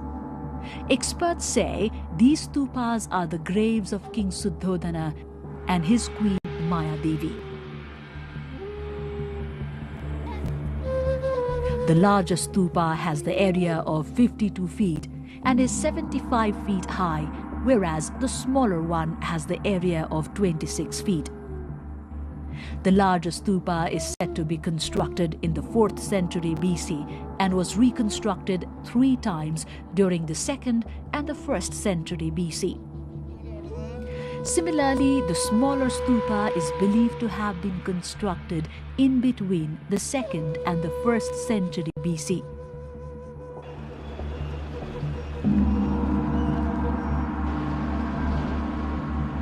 Devadaha, that lies in Bhawanipur of Rupandehi, is said to be the maternal home of Siddhartha Gautama. Inscriptions say that Siddhartha Gautama spent 7 years of his childhood in Devadaha. Also, it is believed that he, upon attaining enlightenment, paid a visit to Devadaha. Devadaha is also popularly regarded as the maternal home of Queen Maya Devi, Queen Prajapati, and Princess Yasodhara. 10 idols are established in a single row in the eastern wall. However, the structure of all other idols besides one of the sun god in the center is unclear. This place, serving as an open museum, still needs a rigorous research and study to explore more about Kolia Kingdom. Ramgram Monastery has been constructed in the sidelines of Jharahi River towards 4 kilometers southeast of Parasi of Nawalparasi district. 7 meters in height, this monastery was constructed establishing one metallic remains of Lord Buddha in its base. This monastery is one among the 8 monasteries constructed worldwide with the metallic remains in their base. This monastery was constructed upon the order of the king of Ramgram. He was the 8th king to receive the remains of Lord Buddha. Buddhist religious texts say that King Ashoka was in his mission of collecting remains of Lord Buddha from all 8 monasteries to construct the 84,000 stupas. But he was not allowed to extort the remains of Lord Buddha from Ramgram Monastery. Around 9 kilometers north from Tilaurakot lies a pond named Sagarwa or Lambu Sagar. The pond has high significance with regard to its archaeological value. This pond is popularly recognized as the spot where Koshal rural king Naresh Birudhak killed the thousands of Shakyas at the same time during the 5th century BC.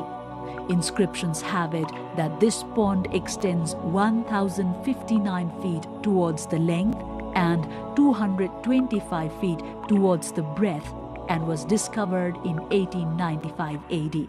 However, only few remains and a mark of the pond can be traced here at present. Gotihawa is renowned as the birthplace of Manushi Krakuchandra Buddha. It is also said that Krakuchandra Buddha met his father at the very place after attaining nirvana. Debris of Ashoka pillar, ancient well, bricks and other remains can be retrieved in the buried form from here.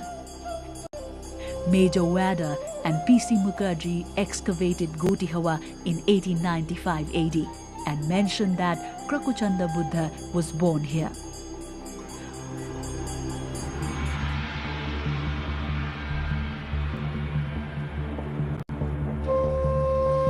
Araurakot is an ancient town situated 8 kilometers northeast of Taulihawa.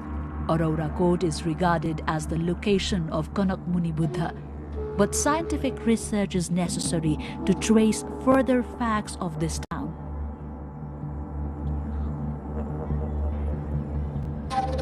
Meanwhile, manuscripts have it that Niglihawa, 7 kilometers far in the northern side of Taulihawa, is the birthplace of Kanak Muni Buddha. It is the same place where he got enlightenment. They also say that archaeologist Dr. Fuhara discovered inscriptions in ancient stupas at this very place. In the western side of Nigli Sagar, one of the Ashoka pillars can be seen in 2 pieces. In an inscription written in Brahmi script, Pali language, it is mentioned that King Ashoka erected this pillar when he reached Kapilvastu. When he reached Kapilvastu Lumbini during the 3rd century BC. King Ashoka was said to be in pilgrimage. These pillars, 15 feet long, have engraved figure of peacock in one of the pillar and another has Om Mani Padme Hum carved in it. This holy land of Buddha has a large number of places and objects of historical and archaeological importance. Many are still under the grave of Mother Earth, left to be extracted and excavated.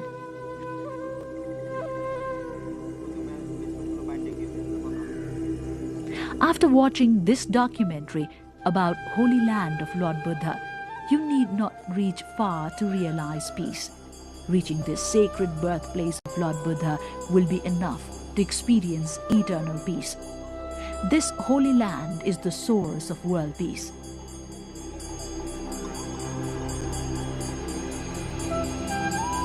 Lumbini is the center of serenity and harmony among all the people in the world. World Cultural Heritage Site and Shakya sage Gautama Buddha's birthplace is a precious gift for the whole world.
US President Donald Trump had said that the US-Israel war has achieved a regime change in Iran, but is vague about whether he will make a deal with Iranian officials.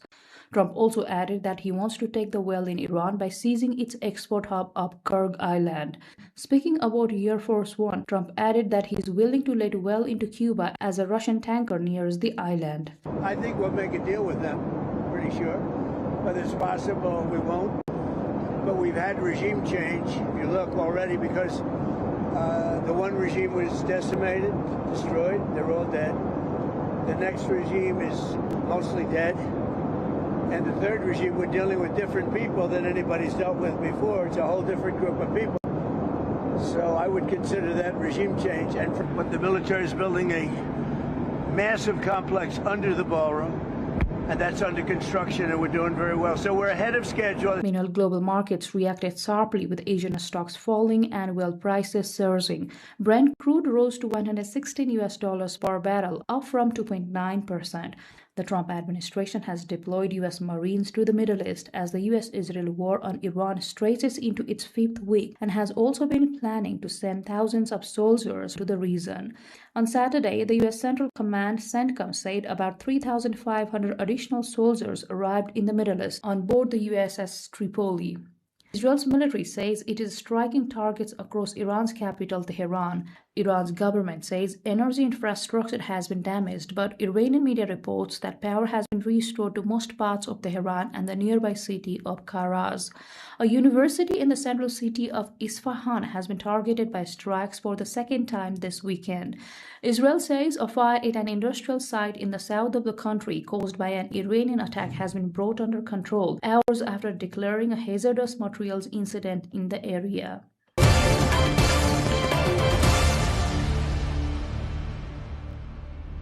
Australian Prime Minister Anthony Albanese says Australia will have a tax on fuel to reduce cost for motorists experiencing soaring petrol prices due to war in the Middle East. Albanese added that the move aims to provide immediate relief to households and small businesses struggling with rising energy expenses.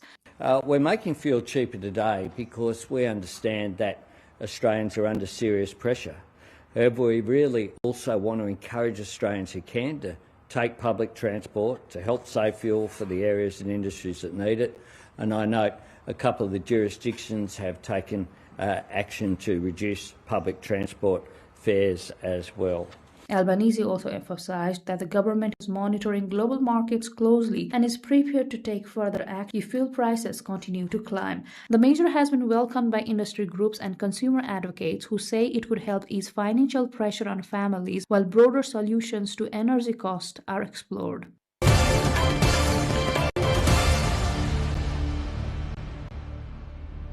World Trade Organization WTO talks broke up with no agreement on a plan for reform or even on extending a moratorium on e-commerce, piling more pressure on the trade body that finds itself increasingly sidelined by economic nationalism. The four-day ministerial talks in Cameroon's capital ended in the early hours on Monday, with Brazil blocking a bid by the United States and others to prolong a moratorium on duties for electronic transmissions such as digital downloads and streaming. Expectations for progress had been low before the talks, but there had been hopes that the moratorium would be renewed at least. In the end, even that proved impossible amid resistance from Brazil, and trade ministers couldn't agree to extend it for more than 2 years, which was not enough for the US. WTO chief Ngozi Okonjo-Iweala said that they had worked hard and differently over the past 4 days and expressed the hope that the World Trade Organization could become more nimble moving forward. We worked hard and we worked differently these past 4 days in Cameroon, and we achieved many important things. And I hope that as we have been discussing here, we can follow through on many of them when we get back to Geneva. So I think we have a new WTO way of working, and I hope that some of the other challenges that confront us will be able to put them as part of the reform and to modernize the way we do business so we can be more nimble, more responsive as we move forward. U.S. officials and business groups expressed frustration at the impasse, and the failure to reach a joint decision was described as a major setback for global trade by Britain's Business and Trade Secretary Peter Kyle. The talks were deemed a test for the WTO's relevance after a year of huge trade turmoil and more recent major disruptions due to the U.S.-Israeli war on Iran.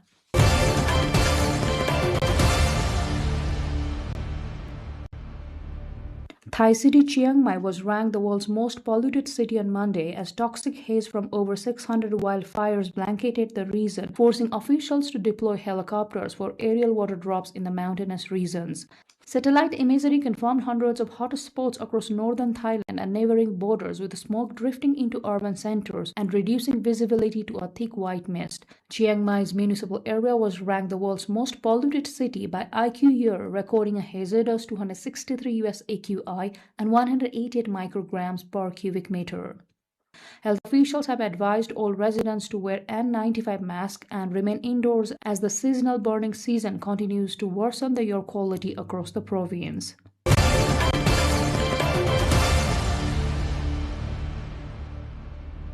The Shanghai Fashion Week Autumn-Winter 2026 has been hosted as a key barometer of China's fashion industry.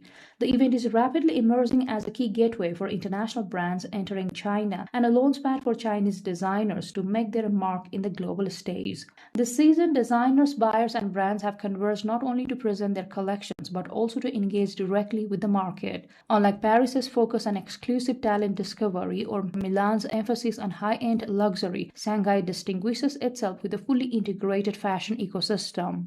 As more designers seek to enter the Chinese market, a growing number of buyers return each season to discover emerging Chinese talent and introduce their collections to international markets. For local brands, the runway offers more than exposure. It is an opportunity to turn visibility into tangible business results.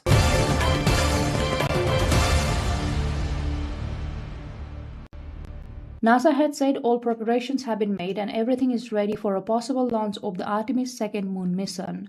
The first possible launch window opens this Wednesday. The 4 astronauts Reed Wiseman, Christina Koch, Victor Glover, and Jeremy Hansen are set to fly around the moon on NASA's Artemis 2nd test flight, with launch targeted for 1st of April.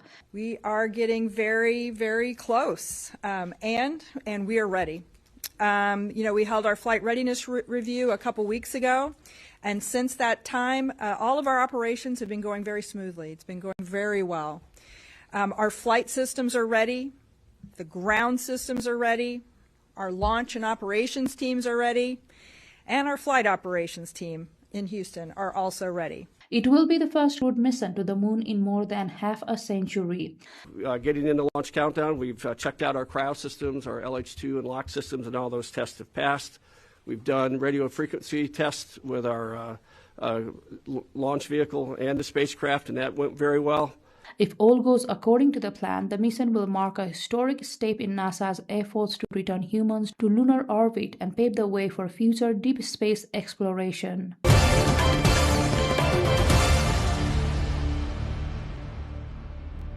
The International Film Festival of Delhi continues to showcase Indian and international cinema while making film culture accessible to audiences across the capital.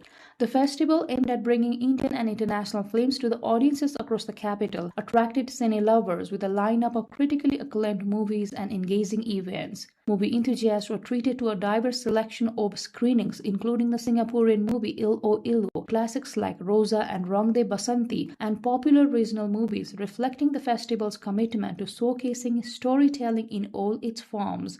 Another attraction drawing crowds was the Web's Creators Corner. This dynamic space brought together creators, tech startups, and visitors to explore fresh ideas, new collaborations, and the future of content creation. The hub serves as a platform for innovation and excellence, highlighting the festival's role in nurturing emerging talent. With its mix of movies, interactive sessions, and creative spaces, the International Film Festival of Delhi is positioning itself as a cultural event that bridges global cinema with local audiences, celebrating the art of storytelling in all its dimensions.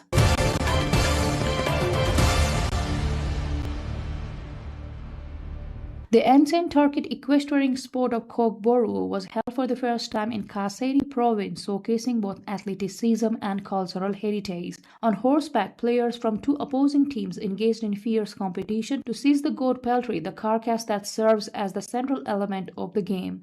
The contest demanded extraordinary strength, balance, coordination as riders maneuvered at high speed while contending with the physical challenges of both their opponents and the terrain. The event also highlighted the rich cultural and historical significance of Kokboru, a sport that has long been an integral part of Turkic nomadic heritage and communal celebrations. Organizers emphasized the importance of preserving and promoting the tradition while providing a platform for modern audiences to witness the skill, strategy, and courage required to excel in this game. Spectators described the atmosphere as electrifying, with a combination of athletic performance, traditional music, and colorful regional attire, creating an immersive cultural experience.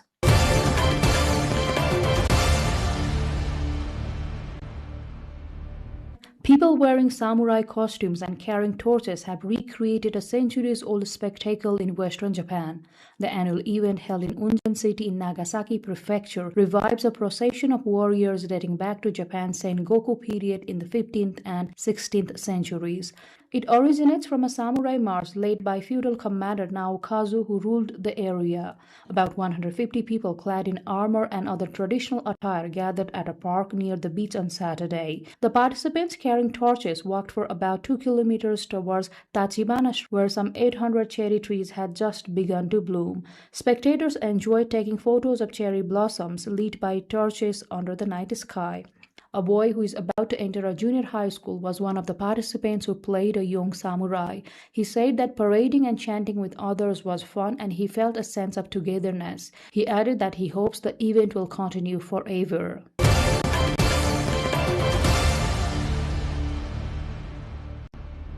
Disneyland Paris has officially opened a new attraction dedicated to the hit film franchise Frozen as a part of a €2 billion park expansion, the largest in the resort's recent history. The extension includes immersive rides, themed areas, and interactive experiences designed to replicate the fictional kingdom of Arendelle, aiming to transport visitors into the world of the films. Visitors at the launch described the experience as highly immersive. The development forms part of Disneyland Paris's ongoing strategy to boost attendance and compete with other European theme parks by introducing major franchise-based attractions. The Frozen expansion is expected to attract millions of additional visitors annually, with park officials projecting significant economic benefits for the surrounding region through tourism and related services. The investment covers new rides, restaurants, entertainment zones, and advanced visual technologies intended to enhance visitor engagement. Park authorities emphasized that safety protocols and crowd management measures have been strengthened to ensure smooth operations amid the high visitor demand.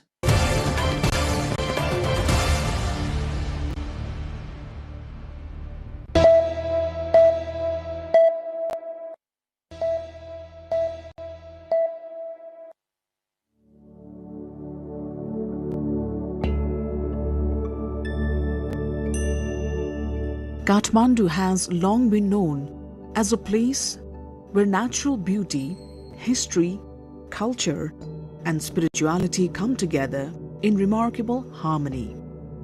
Rising above the western side of the valley stands Swayambhunath, one of Nepal's most revered and ancient sites.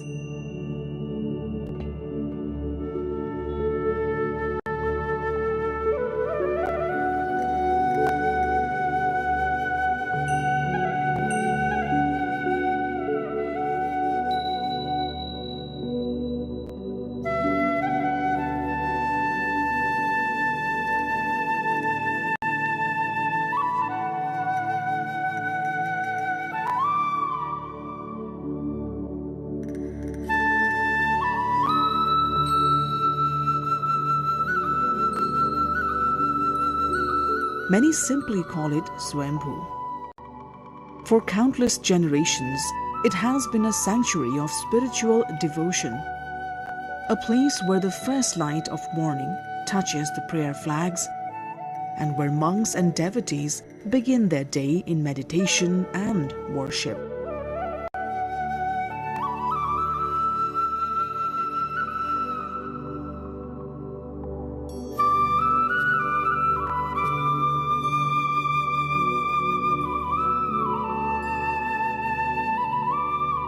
Swayambhu is cherished by Buddhists from all over the world, yet it holds equal significance for many Hindus. This shared reverence creates a rare sense of unity within its sacred grounds.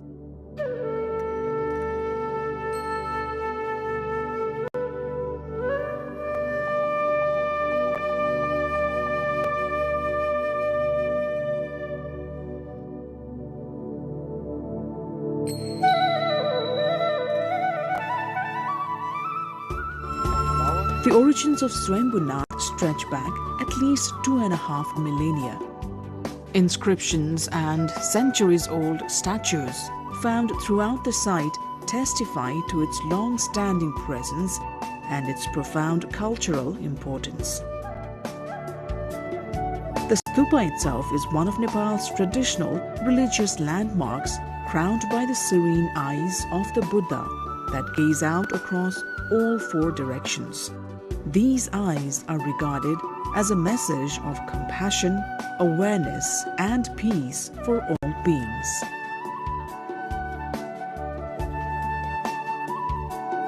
For Buddhists, the stupa and its symbols become a guide toward understanding the teachings of the Buddha. For Hindu visitors, the temples and images of deities within the complex hold deep spiritual meaning of their own.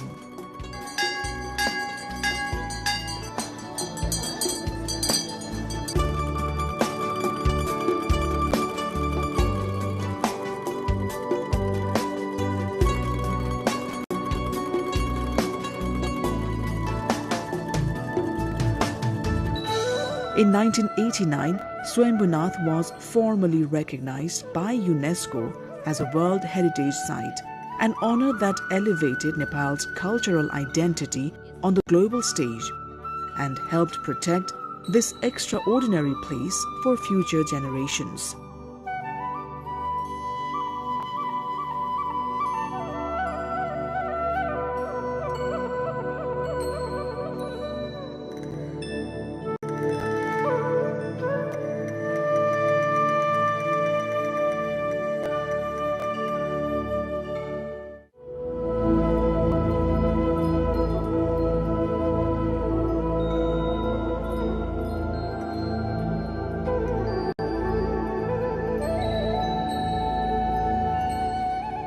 The surroundings of Swayambhu offer many places of interest. Pilgrims and travelers often find themselves captivated by the calm atmosphere and the panoramic views over the Kathmandu Valley.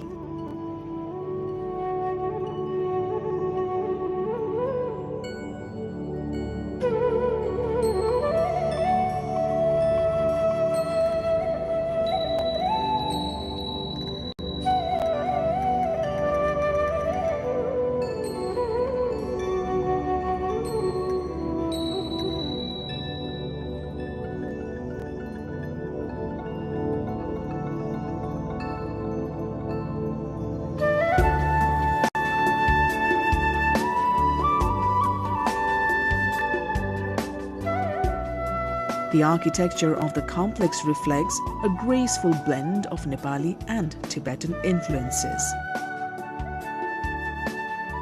The stupa follows ancient Nepali design traditions, while the monasteries and retreat houses that surround it reflect elements of Tibetan craftsmanship. These two styles together give Swayambhunath a distinctive character found nowhere else.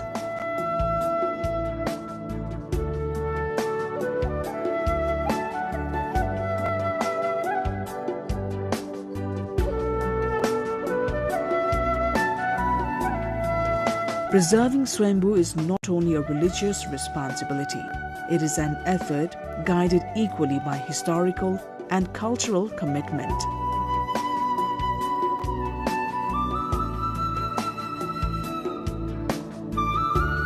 The temples, statues, and inscriptions within the complex carry stories that span centuries.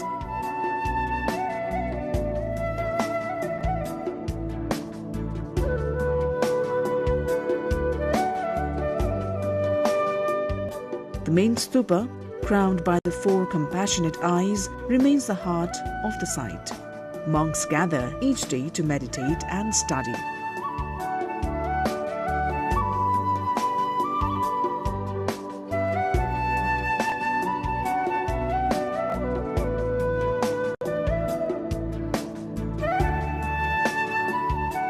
Within these halls, elaborate paintings and sacred sculptures portray episodes from the life of the Buddha and remind visitors of the spiritual traditions that continue to flourish here.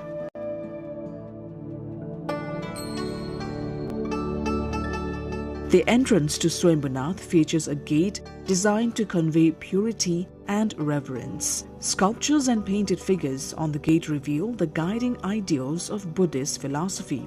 Scattered around the grounds are ancient inscriptions that preserve the history of the land.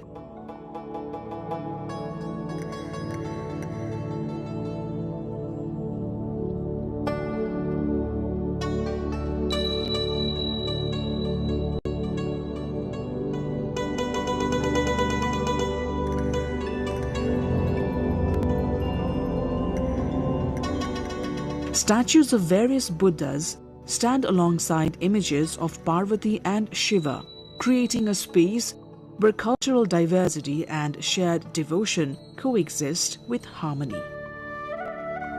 Swayambhunath is one of Nepal's most visited destinations. Its landscapes, spiritual gravity, and cultural richness draw people from around the world. Each year, millions of visitors, both local and international, climb the steps leading toward the stupa.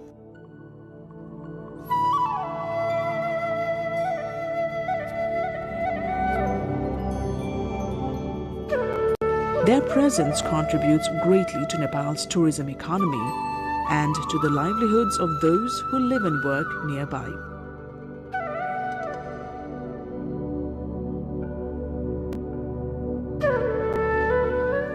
Quake of 2015 brought significant destruction to Swayambhunath. Several structures collapsed and many priceless sculptures were damaged.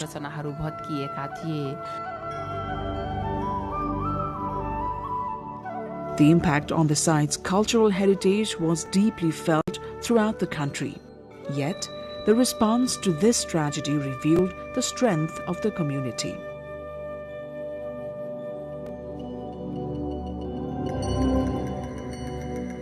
Local residents, government agencies, cultural experts, monks, and international organizations came together to restore the complex.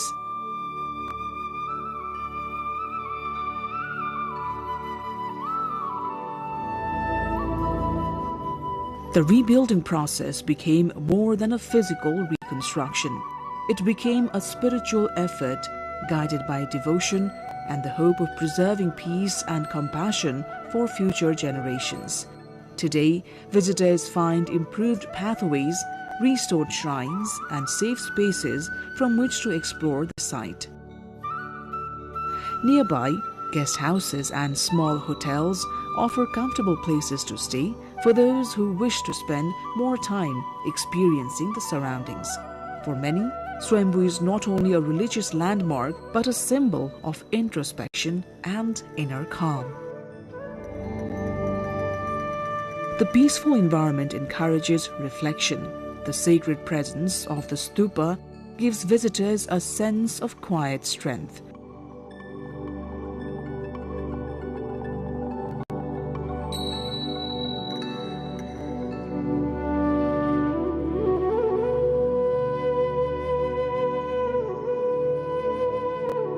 The eyes of the Buddha seem to guide those who come seeking balance, clarity, or a moment of stillness.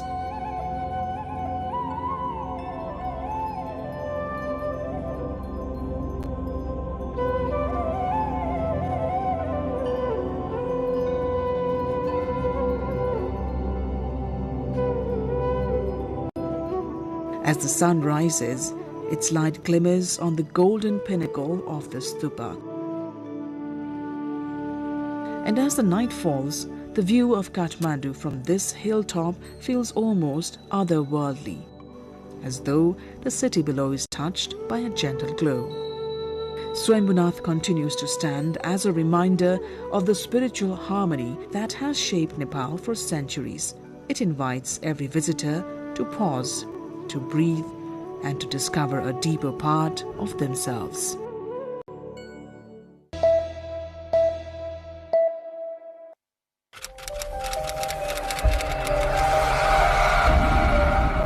President Abraham Lincoln said many years ago, if you think that education is expensive,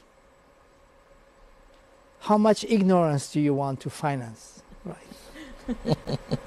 Many of these economists now, they have a tech-based startups. And these tech-based startups, for them to even ideate and progress, you need ideas, you need people who have the experience as well as resources. I think that's exactly the space where you are an advantage. So I think Nepal should see this as an advantage and then think innovatively. You don't have to follow other country. You find what works for you, but goal is to make sure that is multiplying. We are forgetting investing for the future. We are just handling the present illness, present poverty, present situation, somehow trying to manage it. But at the same time, that's where the vision comes in. The political or our people or the government, they also have to invest in future. They have to keep an eye on the future. Our strategy is not producing job seekers, but producing job creators. That's our Fantastic. The university is producing job creators, not job seekers. Fantastic.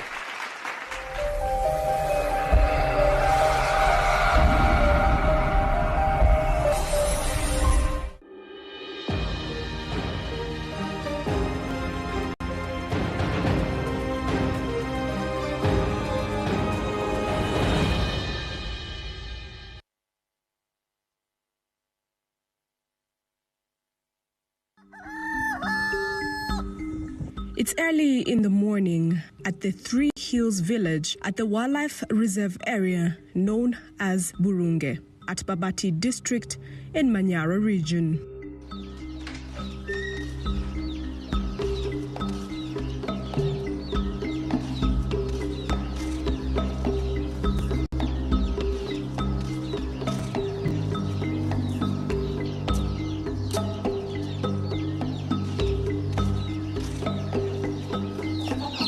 Mama Simba starts her new busy day with her daily responsibilities.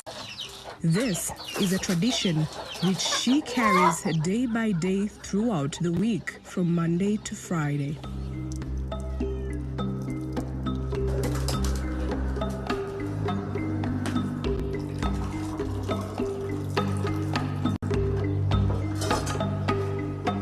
After preparing breakfast for the children, Mama Simba walks the children to school. The school is about half a kilometer from their home.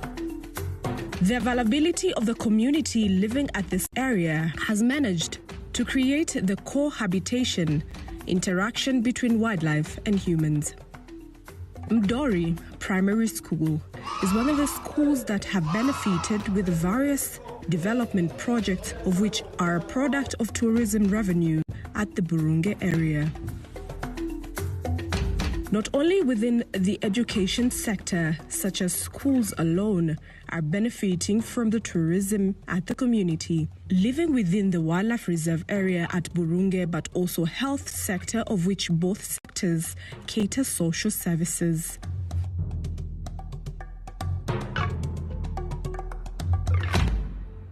Mama Simba is one of the main beneficiaries of the tourism activities within the area and the sector as a whole, by being provided with entrepreneurial skills, not only to her personally, but other women within her community. All these efforts have been delivered by the investors who had rented the touristic areas within the wildlife reserved area at Burunga, so as to make sure that the community within the area do benefit through the investment. I've benefited a lot, I can say, through tourism as a whole. First, I've been able to get an entrepreneurial education, and this has helped me in business management. We are taught something called value chain. The value chain is where it starts and where it ends. So we have been able to get that education, and this has helped me a lot on the business side. I've learned how to do business, what communication skills to use, and when doing business, there is business competition, and how to survive business competition. For example, I'm doing this type of business and there's someone else doing the same business. How should I do it so that I can attract more customers and be different from others? I've been able to learn various methods to be able to do that. Burunga has investors such as Chemchem, Kibo, and many more investors in the wildlife area. I got most of the wildlife knowledge through them. That education has helped me in good governance studies. We have been taught that if you see an animal, you should not think of meat but value in terms of money. We have benefited through our handicrafted products, and we need to protect our forest, because if our forest is invaded and trees used for handmade products are cut down, we would not have other ways to make an income out of handmade products.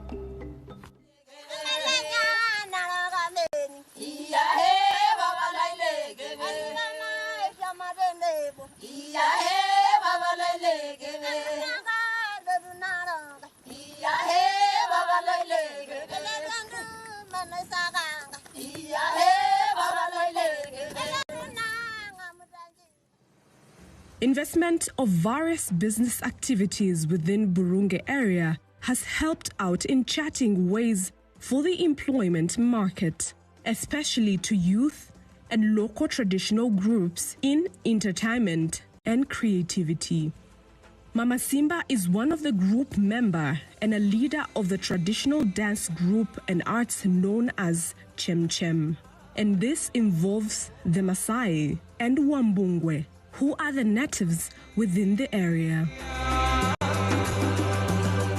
In order to make sure that the environment of the natural habitat and wildlife, that is flora and fauna, to spearhead sustainability to the community and the wildlife to the present and future generation, the Tanzania Wildlife Management Authority Tower have put much efforts and emphasis in offering educational in environmental conservation in collaboration with the Wildlife Management Area WMA, the tourism sector stakeholders, together with the community around the area. We educate. This education is divided into 3 parts: conservation education, education on how to deal with wildlife animal, and we also cater for environmental education. In this community, we are successful by a larger percentage because we provide education in institutions like schools, but also in villages. If you look at this area, it has been taken care of in a larger percentage and is conducive for conservation, investment activities including phototourism and hunting tourism, of which leads to adding income from conservation activities. We can measure that income by the year 2022. They have managed to collect 2 billion shillings, so this is a profit that goes back to the villages in order to continue doing conservation activities including wildlife and environmental protection. But the most important thing we offer in these areas, we have said, is sustainable conservation. There is a positive impact that comes from conservation through investment in conservation areas, tourism activities, hence continuation on a larger scale in tourism activities, and we get a lot of tourists. The Burunga community, in collaboration with Wildlife Management Area WMA, has been able to introduce wildlife and human protection by providing employment to women within the community as game rangers.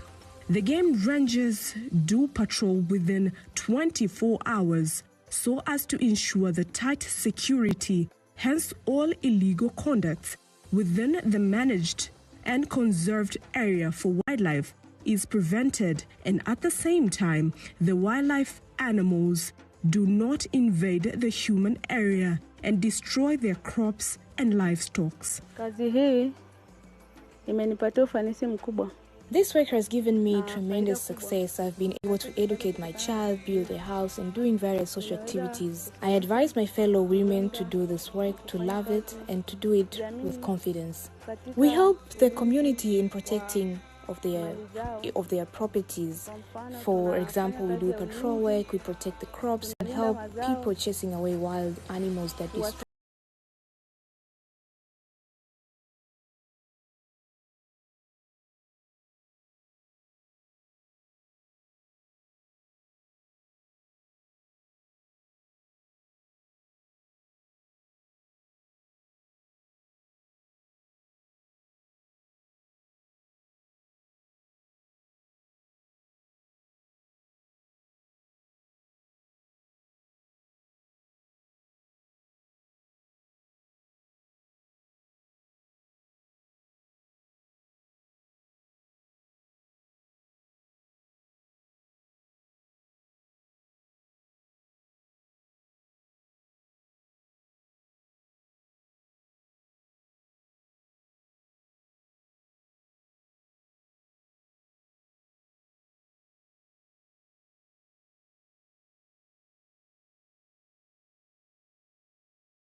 A reflection of biodiversity along with nature and culture.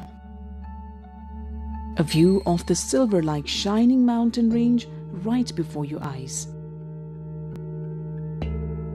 A chronicle of the rituals and traditions of Kirati people from creation to civilization and the present day. A unique tourist trail in Nepal, filled with natural beauty, the Mundum Trail. Mundum Trail is a uniquely identified trekking route in Nepal, filled with natural beauty. The trail is an excellent tourist destination for trekkers who want to enjoy the culture and traditions of various ethnic groups while observing natural beauty. The Mundum Trail was identified as a new trekking route with the aim of promoting tourism in Khotang, Bhojpur, Sankhwa Sabha and Solukhumbu regions of eastern Nepal. The specialty of the Mundum Trail is trekking while observing the tall mountain ranges, high hills and beautiful views of the flat plains of Tarai. Since it is connected to the culture of the Kirati people, this trail is named after the Mundum rites of Kirat Rise. Various structures reflecting the culture and traditions of the Kirat Rise built around the trail. Large grassy meadows and yaks and sheep herds raised by local herdsmen highlight the speciality of the trek. Dishes reflecting the identity of ethnic groups like Kirat Rai, Sherpa, Tamang and others, local organic food produced by herdsmen, various types of vegetation and precious herbs can be found during the Mundum trek. The trail is a total of 107 kilometers long. Both domestic and international visitors say the rivers originating from Mahabharat mountain range, forests covered in rhododendrons, rare and endangered wildlife and plants, and animal husbandry by hard-working farmers captivates their hearts. The Mundum Trail, where one can trek through the hills with the world's highest peak, Mount Everest, at its head, is a precious gift from nature. It's a trek where one can escape the heat of the Tarai, enjoy natural beauty, reveling in the sweet sounds of birds and connecting with endangered plants, making the experience all unique. As there is heavy snowfall in winter, the number of tourists trekking and playing in the snow along the Mundum Trail witnesses a surge every season. The Mundum Trail is connected to religion, culture, rituals and lifestyle of entire Kirat community. Mundum itself means the Kirat culture, rituals and the daily life of Kirati people or Kirat knowledge. And the concept of Mundum Trail is also about introducing the culture, lifestyle and history of the Kirati people to the world, familiarizing them with the community. The journey along the trail, which spreads through uphills and downhills, offers close-up views of more than 24 beautiful mountain ranges.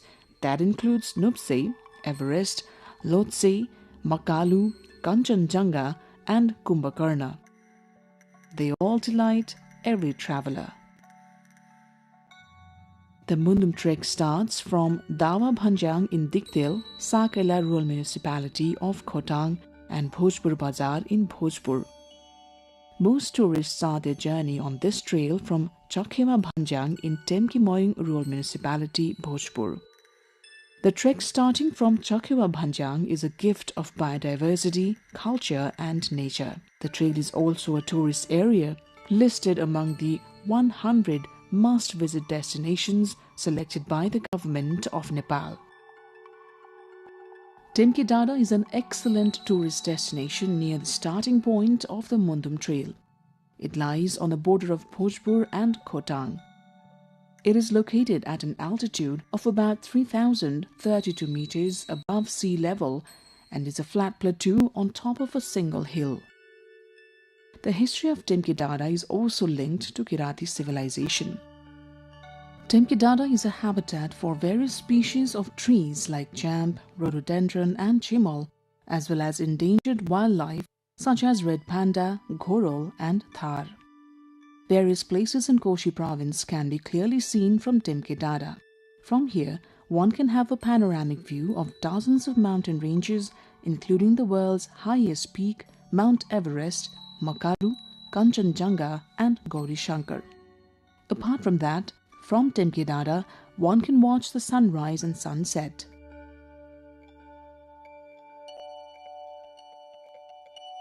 And when the weather is clear, one can even see the cities of Sikkim, Darjeeling, Kalimpong, Siliguri in India and cities in Bhutan. The Kirati people perform special worship on full moons of Baisakh. In this area, precious herbs, locally called Chiraito, Majito, Tuno Okhete, Pakhanbed, Nagbeli, Ban Karela, Muse Karela and Satua are found in abundance. Another major attraction of Temke Dada is the rhododendron. During blooming season, the forest in this area becomes vibrant red with fully bloomed flowers. After a hike and exploration of Temke Hill, surrounded by beautiful nature, one reaches Dhotre Deorali in about 6 hours.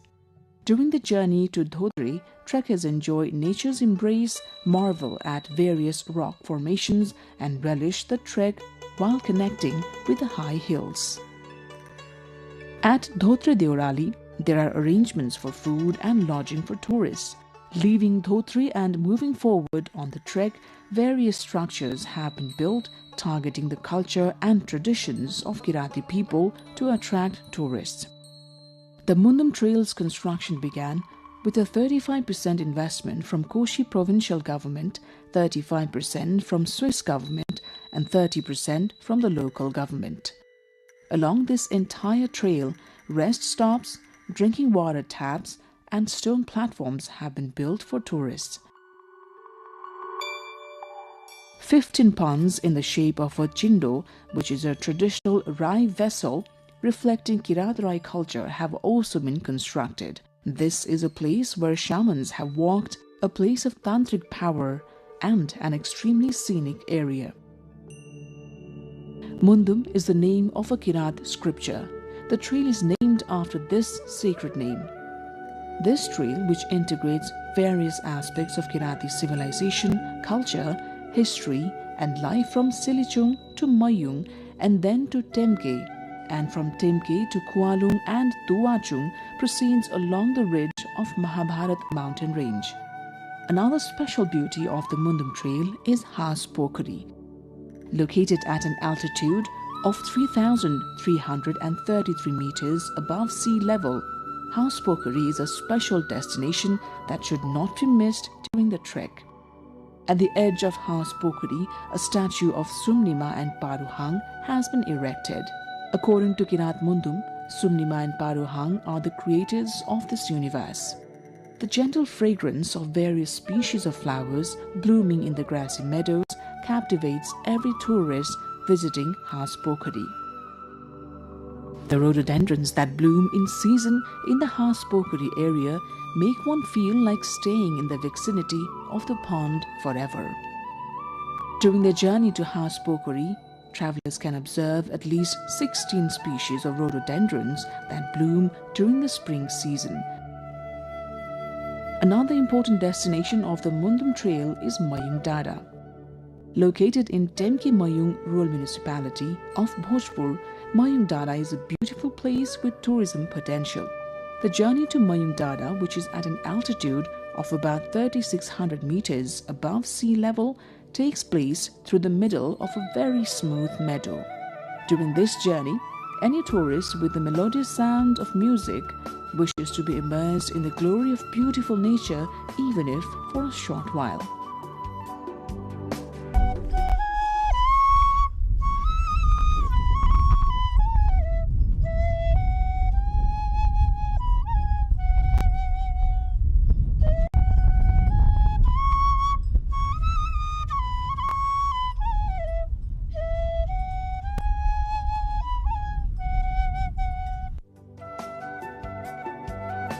The Mayung area is also a special observation point for horses.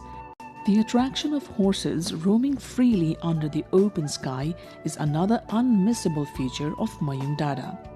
The Mayung area, which is connected to the neighboring district of Khotang, has a balanced climate, not as cold as the Himalayas nor as hot as the Tarai. The Mayung area is also a habitat for the globally endangered red panda. During the Mayung journey, adorned with biodiversity and nature, one can enjoy the rhododendrons that bloom vibrantly across the hillsides in the spring. One can sit on various mystical hills and move forward with the cool breeze, mountain views, and by cherishing the natural beauty in their heart and soul. The blooming chap, rhododendron and sunakhari flowers in the months of Falgun, Chaitra and Baisakh captivate the hearts of tourists. The ever-changing weather and the view of the mountain range right before the eyes can make one feel a heavenly bliss on earth when one steps on Mayung Dada.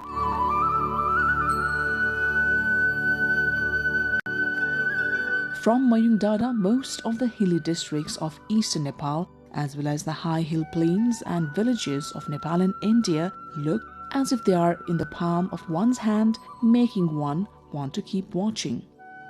When the crimson rays of early morning sun touch the mountains on the other side, the joy of kissing the heights is immeasurable. From Mayung Dada, one can also view more than 24 beautiful Himalayan peaks. This includes Charpate, Mera Peak, Nuptse, Everest, Lhotse, Lhotse Sar, Makalu, Kanchenjunga and Kumbhakarna. Travelers say is less tiring and also does not give one altitude sickness. The trail located in the Mayung region is considered excellent, given the Laliguras trail of the TMJ region or the Tinjure, Milke, Jaljale area and the Khapta trail of the west.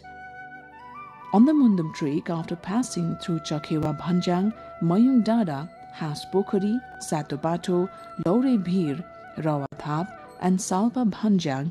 On the fourth day of the journey, one reaches the famous pilgrimage site Salpa Pokhari. Salpa Pokhari is situated at an altitude of 3,400 meters above sea level and is considered by the Kirati people as their ancestral place of origin. Kirati people hold a belief that one must visit Salpa Pokhari at least once in their lifetime. Hence, during Udholi and Ubholi full moons, many pilgrims visit Salpa Pokhari, a place filled with religious faith and natural beauty. Salpa Pokhari, known as the confluence of 4 districts, Khotang, Solukhumbu, Bhojpur and Sankhua Sabha, is a place of natural beauty. Salpa Pokhari is located in Dobhani village of Salpa Silichung rural municipality in Bhojpur. It can be reached via the Mundum trail, passing through Dikdale in Khotang, Lal Kharkal and Mayung Dada.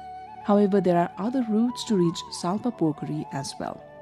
It is said that Tenzing Norgay Sherpa and Edmund Hillary used the route through Salpa Pokhari during their first ascent of Mount Everest. Salpa Pokhari is also a multi-religious center of faith, as apart from Kiratis, various ethnic groups, including Hindus and Buddhists, hold fairs at this place 4 times a year. There is a religious belief that people who are born unable to speak can start speaking after being dipped in the waters of this pond, and childless couples are blessed with children after visiting Salpa Pokhari.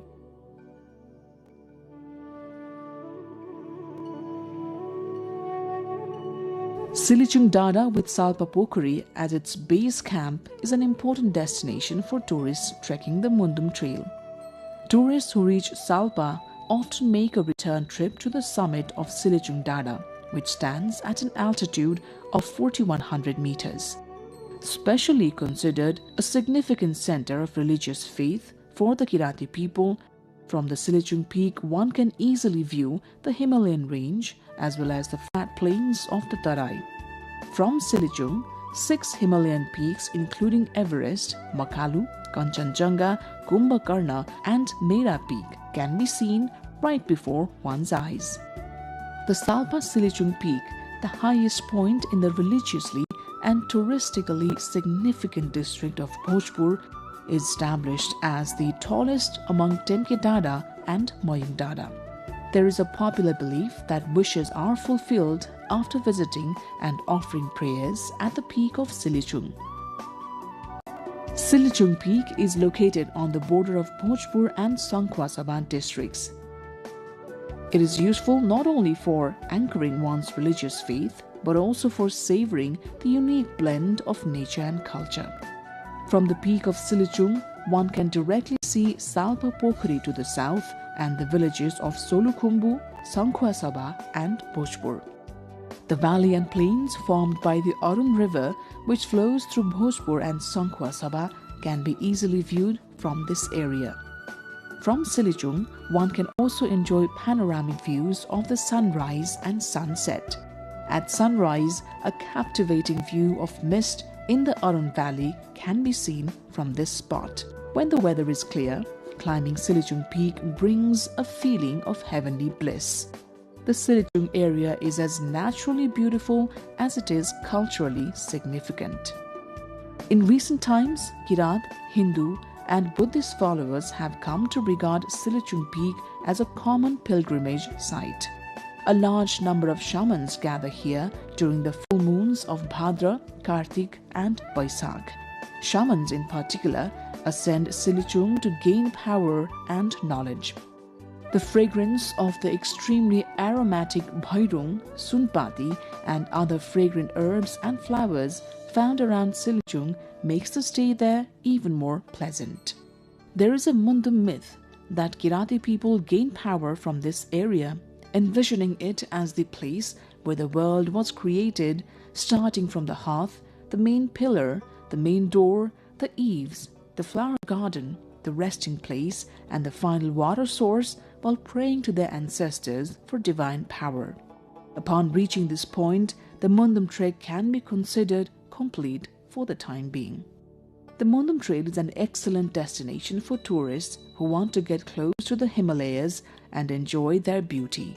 The hundreds of types of flowers and birds seen during the Mundum trek make the journey even more interesting. The path is completely covered with the national flower rhododendron in various colors. Being a confluence of nature, culture, and Kirati civilization, tourists get to taste a sweet flavor during the Mundum trek.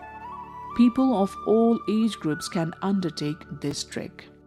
On both sides of the trail, the language, religion, rituals, and culture, as well as the lifestyle of 10 different Kirati-speaking Rai groups are vibrant. This region contains descriptions of the Kirati people from their creation to their civilization, their migration, various activities and rituals and traditions from birth to death. During this journey, one can truly feel a spiritual connection with their ancestors and with those who have passed. Locals have added new dimensions of tourism to the Mundum Trail. Along with homestays, one can also experience goat stays, which is staying in a herder's shed during the Mundum trek. Local herders warmly welcome the trekkers.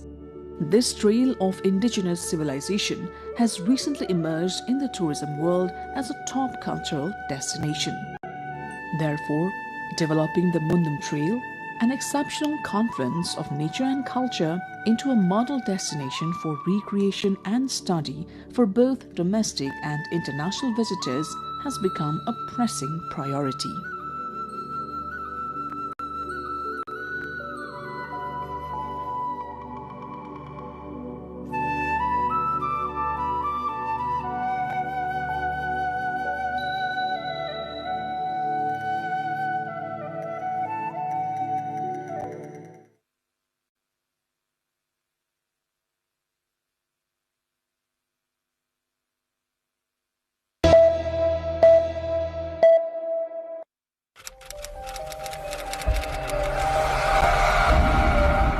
President Abraham Lincoln said many years ago, if you think that education is expensive,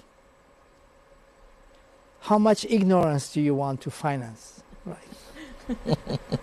Many of these economies now, they have a tech-based startups. And these tech-based startups, for them to even ideate and progress, you need ideas, you need people who have the experience as well as resources. I think that's exactly the space where you are an advantage. So I think Nepal should see this as an advantage and then think innovatively. You don't have to follow other country. You find what works for you, but goal is to make sure that is multiplying. We are forgetting investing for the future. We are just handling the present illness, present poverty, present situation, somehow trying to manage it. But at the same time, that's where the vision comes in. The political or our people or the government, they also have to invest in future. They have to keep an eye on the future. Our strategy is not producing job seekers, but producing job creators. That's our Fantastic. motto. The university is producing job creators, not job seekers. Fantastic.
President Ramchandra Paudel summons joint session of Federal Parliament for Thursday, 2nd April, 2 p.m. on Cabinet recommendation.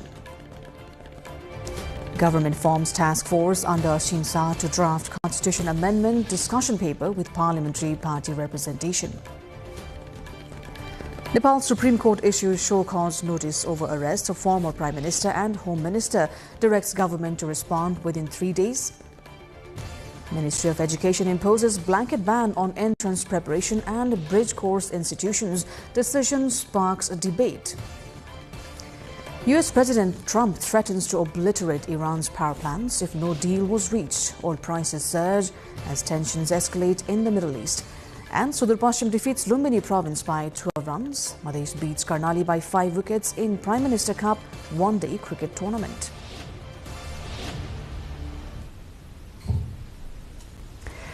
Good evening, I'm Sarah Sapsanamarai and this is NTV World News Hour coming to you live from Kathmandu at 2200 hours Nepal time. Now the news in detail. President Ramchandra Paudel has, on the recommendation of the Council of Ministers, summoned a session of both houses of the Federal Parliament at 2 p.m. on Thursday this week. The Council of Ministers had made the recommendation earlier today as per Article 93 of the Constitution. Shared spokesperson of the Office of the President, Ritesh Kumar Shakya. Earlier, the cabinet meeting held today had decided to recommend the President to summon the session. Today's meeting of the Council of Ministers has also decided to form a task force to prepare a constitution amendment discussion paper under the coordination of Asim Shah, political advisor to Prime Minister Balendra Shah, including representatives from political parties represented in the Parliament. Minister of Education, Science and Technology and Government spokesperson Sashmit Pokhara informed the decisions of the cabinet meeting. पहिलो निर्णय 82 साल चैत 19 गते बिहीबारका दिन अपराह्न 2 बजे संघीय संसद भवन सिंहदरबारमा संघीय संसदको दुवै सदनको अधिवेशन आह्वानका लागि सम्माननीय राष्ट्रपति समक्ष सिफारिस गर्ने। नम्बर 2 मा संविधान संशोधन बहस पत्र तयार गर्न सम्माननीय प्रधानमन्त्रीज्यूको राजनीतिक सल्लाहकारको अध्यक्षतामा संसदमा प्रतिनिधित्व गर्ने राजनीतिक दलहरूका प्रतिनिधित्व रहने गरी एक कार्यदल गठन गर्ने। यो चाहिँ हाम्रो बाचापत्रमा भएको एउटा बाचा पनि थियो। यी दुईटा आजको प्रमुख निर्णयहरू हुन्। The Supreme Court of Nepal has issued a show cause order asking the government to justify the arrest of former Prime Minister KP Sharma Oli and former Home Minister Ramesh Lekhak after writ petitions alleged illegal detention. Justice Kumar Regmi directed authorities to submit a written response within 3 days via the Attorney General's office and requested the Commission report and investigation files on the September 2025 protests. The arrest followed the government's decision to implement the Commission's recommendation for prosecution. The Ministry of Education's blanket ban on entrance preparation and bridge course institutions has triggered mixed reactions and raised concerns about policy consistency. This comes shortly after the Finance Minister pledged to support private sector growth, creating doubts about the government's economic direction. Economists say the decision lacks proper research, especially on its economic impact. Stakeholders warn it could disrupt a broader ecosystem affecting housing, transport and services tied to student migration. Students fear losing crucial academic support, while experts caution that without strong alternatives, the move risks being experimental rather than meaningful reform. We'll look more into this in our issue of the day later in the bulletin. Meanwhile, US President Donald Trump has threatened to obliterate Iran's power plants and oil facilities if a deal was not reached soon, warning of strikes on sites the US had so far avoided. Trump said the US was in serious discussions with what he called a new and more reasonable Iranian regime, while Iran rejected US proposals as excessive and unreasonable. Oil prices rose to $115 amid the escalation, with fuel costs increasing in the UK and traffic through the Strait of Hormuz reduced. New attacks were reported in Iran, Lebanon and Israel, while UK Prime Minister Keir Starmer said the conflict was not their war. Sudar Pashchim Province defeated Lumbini Province by 12 runs in a close match in the Prime Minister Cup Men's National One-Day Tournament. Chasing 169, Lumbini were bowled out for 152 despite strong bowling performances earlier. Sudar Pashchim had scored 168 runs in 45.5 overs, with Deepak Bohra top scoring with 30. In another match, Madhya Province secured a convincing win after bowling out Karnali Province for 129. Karnali, batting first, were dismissed in 31 overs, with 31 runs in fact, with Ravindra Shahi scoring 40 runs. These results highlight the competitive nature of the tournament as teams push for the next stage. Now, the government's sudden ban on entrance preparation and bridge courses is raising serious questions. Is this bold reform or a policy misstep with wider economic consequences? We break down the impact, the contradictions and what it means for students and businesses. Also after the break, a deeper look at the numbers behind this sector and what's really at stake. Our issue of the day.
watching NTV World, and this is News Hour. Welcome back.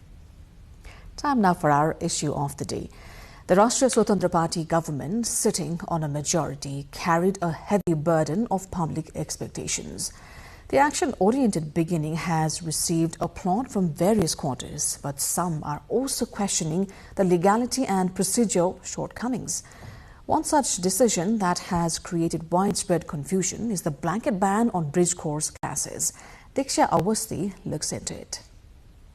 The decision by the Ministry of Education, Science and Technology to impose a blanket ban on entrance preparation and bridge course institutions has sparked a mixed reaction, while also raising profound ideological questions about the government's policy direction. Just a week earlier, on the first day in office, Finance Minister Swayambhunath had pledged to promote private sector growth, even announcing plans to repeal 15 laws seen as barriers to investment. But within days, the Education Ministry from the same cabinet has moved to restrict a thriving private education subsector. This decision has sparked concerns over whether the government's economic outlook is coherent or contradictory. Economists argue that such a sweeping ban should have been backed by detailed research, especially on how much revenue this sector generates and the broader economic consequences of shutting it down.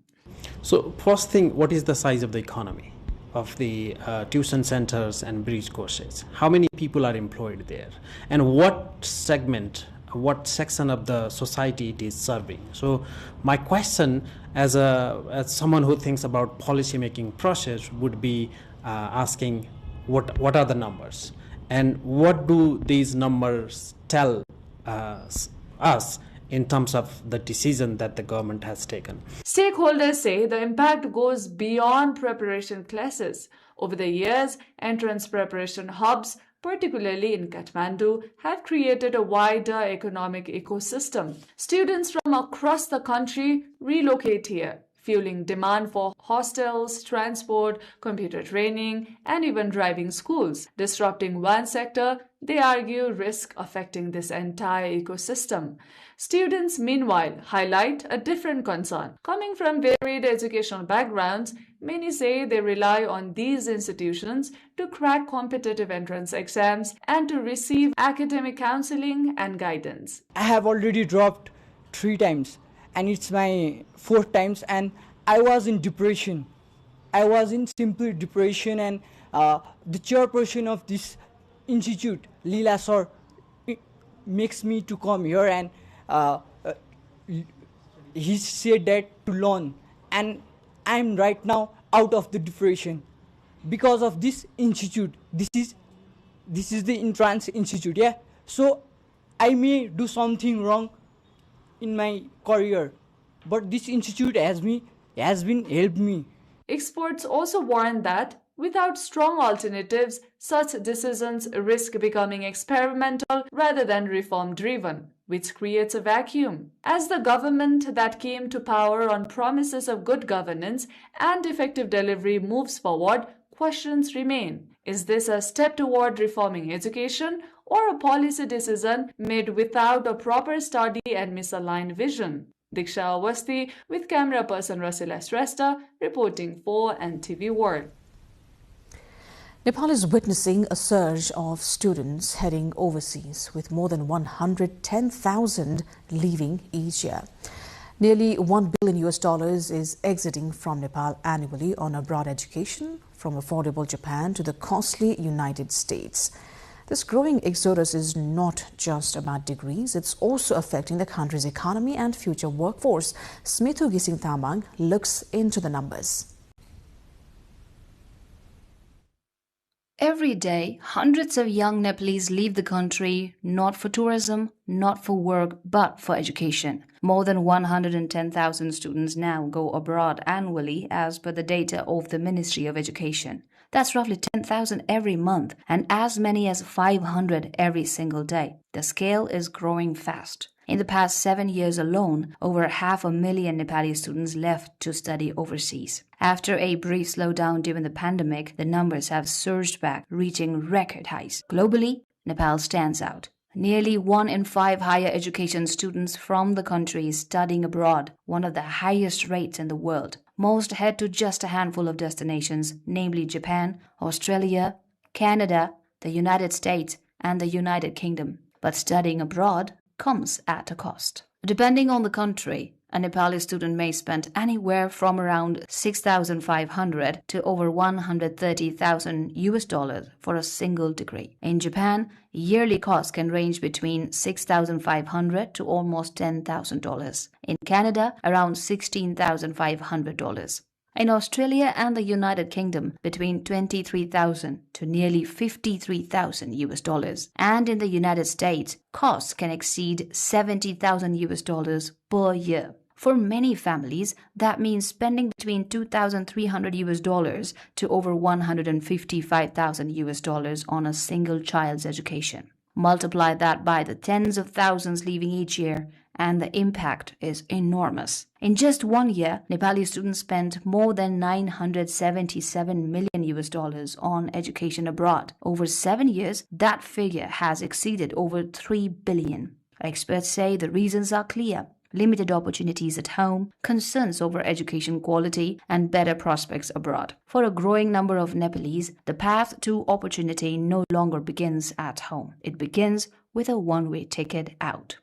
Smitu Gising Tamang, reporting for NTV World.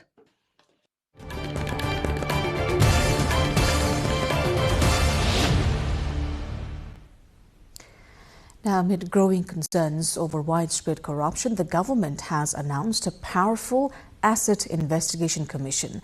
But will it bring real accountability or just raise expectations?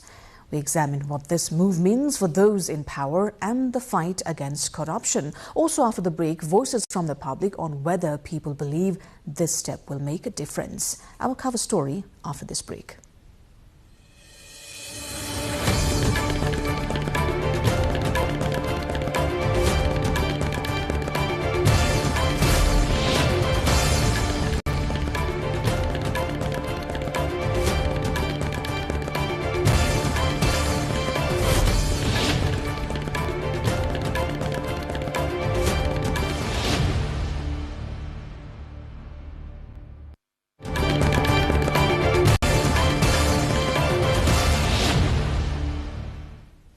You're watching News Hour here on NTV World. I am Sarah Sapsanamarai. Welcome back.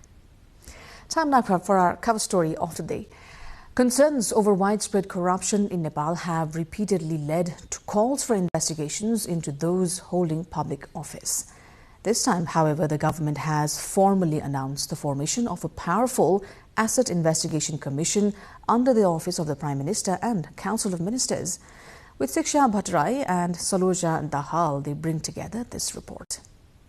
Nepal has once again brought the issue of policy level and financial corruption into focus. Calls to investigate illicit wealth have been repeatedly raised, not only by citizens, but also by public officials themselves. Voices demanding accountability have been heard in Parliament, thematic committees and public forums, stressing that all individuals must be brought within the scope of action. बाँसबारी छालाजुत्ता प्रकरण, टेरामेक्स, एनसेल, सुनकाण्ड, एउटा काण्डमा पनि संलग्न भएको एकजनाले पनि उन्मुक्ति नपाओस्। दाहिने बस्ने होस् कि देब्रे बस्ने होस्, कसैले नपाओस्। नेता होस् कि नाता पर्ने होस्, कसैले नपाओस्। रुखको छारी मुनि बस्ने होस् कि घाम ताप्ने होस् कि हँसी हथौडा बोक्ने होस् कि घन्टी बजाउने होस्, कसैले पनि नपाओस् भन्ने हिम्मत हामी राख्छौँ कि राख्दैनौँ। मैले नै पहिल्यै पार्लियामेन्टमै भनेको सबैको चाहिँ छानबिन होस्। In response, the government has prioritized anti-corruption measures in its 100 Tasks in 100 Days agenda. Under this plan, an empowered Asset Investigation Committee will be formed within 15 days. The committee will include experts from law, finance, revenue, and investigation sectors, along with representatives from relevant agencies. In the first phase, asset details of political party officials and senior government employees who held public office between 2005 and 2026 will be collected, verified, and investigated. Analysts say prioritizing asset investigation is a positive step towards curbing corruption, addressing the practice of hiding wealth, and ending long-standing impunity. सबै पार्टीले उठाएका साझा कुराहरू जो कार्यान्वयनयोग्य छन् तिनलाई गर्ने भनेर जुन किसिमको चाहिँ यो कार्यसूचीमा परेको छ त्यो बडो राम्रो एउटा सहमतिबाट अगाडि बढ्ने कुरा छ। According to Transparency International's 2025 report, Nepal ranks 109th out of 180 countries, scoring just 34 points on the Corruption Perception Index. The effectiveness of the government's initiative will now be closely watched, both nationally and internationally. And in this context, today in our Public Pulse segment, we've asked, what do you think about government decisions to investigate assets? Let's have a look. Public को taxpayer को पैसा लुटेर चाहिँ कसैले आफ्नो घर भरेको छ भने त्यो पक्कै पनि त्यसको चाहिँ छानबिन भएर यदि त्यसको त्यस्ता सम्पत्तिहरू जफत हुन्छ भने हामी प्राइभेट सेक्टर त्यसको लागि चाहिँ हामी खुसी हुन्छौँ। देशको स्थितिलाई हेर्नुपर्छ, त्यसलाई पहिल्यै समेटेर त्यसपछि त्यो काममा लागे पनि मेरो विचारले त झन् राम्रो हुने थियो। ब्युरोक्रेट मात्र हैन, गभर्नमेन्टमा जो पोजिसनमा थिए उहाँहरुको सबैको छानबिन भएको राम्रो हो। अनि अब कसैको जसले गल्ती गरेको छ उहाँहरुको अब उहाँले सजाय पाउनुपर्छ। यस्तो भयो भने भोलिको दिनमा पनि कसैले पनि केही पनि गर्न नपाउने पनि एउटा सोच हुन आउँछ र गरेको छैन भने त त्यसमा केही पनि हुँदै भएन। राम्रो नै भयो देशको लागि, यो चाहिँ मलाई एकदमै राम्रो लागिरहेछ। निष्पक्ष छानबिन हुनु, कुनै पनि पूर्वाग्रह या नियोजित त्यो हिसाबले नहुनुपर्ने। अहिलेको सरकारलाई मेरो हिसाबले कमसेकम यति पीडित उद्योगी व्यवसायीहरू जुन छ, पहिला कमसेकम हाम्रो देशको आर्थिक स्थितिलाई कसरी सम्पन्न गर्न सकिन्छ, कल कारखानाहरू कसरी चल्न सकिन्छ, त्यतातिर बढी ध्यान दिएर। हजुर, यो नेम मलाई राम्रो लागेको छ। यो जुन अब यो बालन सरकार भएपछि मलाई यो नेम चाहिँ अहिले राम्रो लागेको छ। पहिला जस्तो होइन, अहिले एकदम राम्रो लागेको छ। यो एकदमै यो धेरै पहिला गर्नुपर्ने काम हो, तर अहिले यो नयाँ सरकारले गर्न लागेको काम चाहिँ एकदम सराहनीय छ। अब यो भ्रष्टाचारहरू चाहिँ तुरुन्तै एक गरेर केलाउनु पर्छ।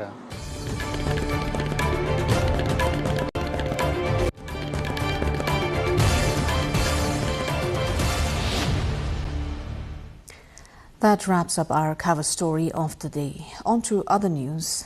Nepal's Prime Minister Balendra Shah has initiated a series of stepwise consultations with federal parliamentarians.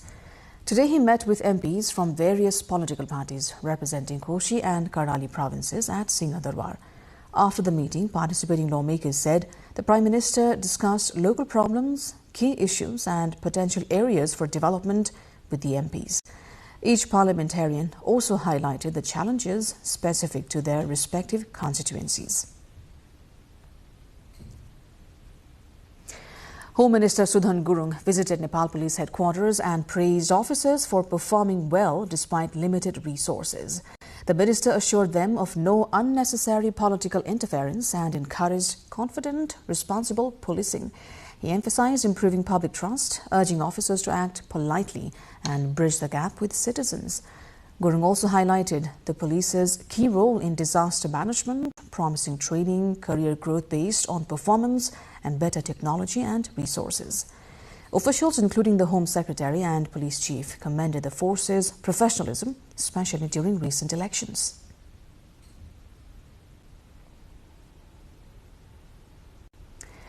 Meanwhile, Communications Minister Dr. Bikram Timalsena has called for improving the effectiveness of Nepal's postal services while launching new postage stamps featuring cultural and historical heritage.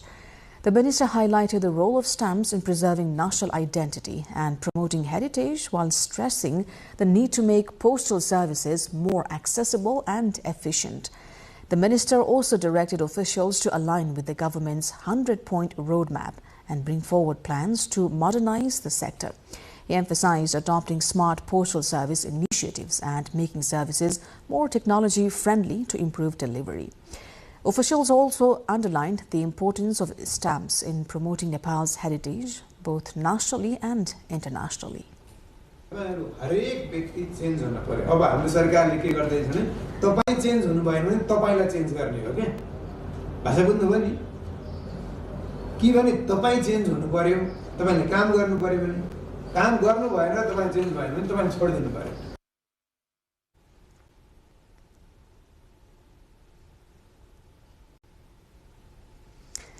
The Icha-Kamana section of Maliku-Muglin Road section under the Prithvi Highway will be completely closed for traffic for 6 hours at night for 3 days from today.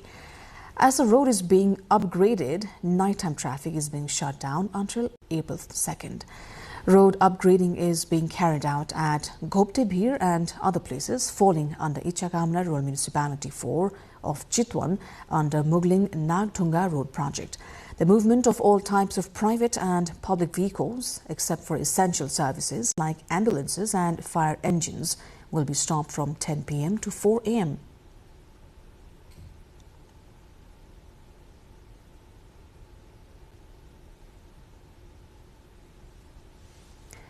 The historic Syaule National Forest in Dhankuta, eastern Nepal, has become a curse for the locals due to aging pine trees.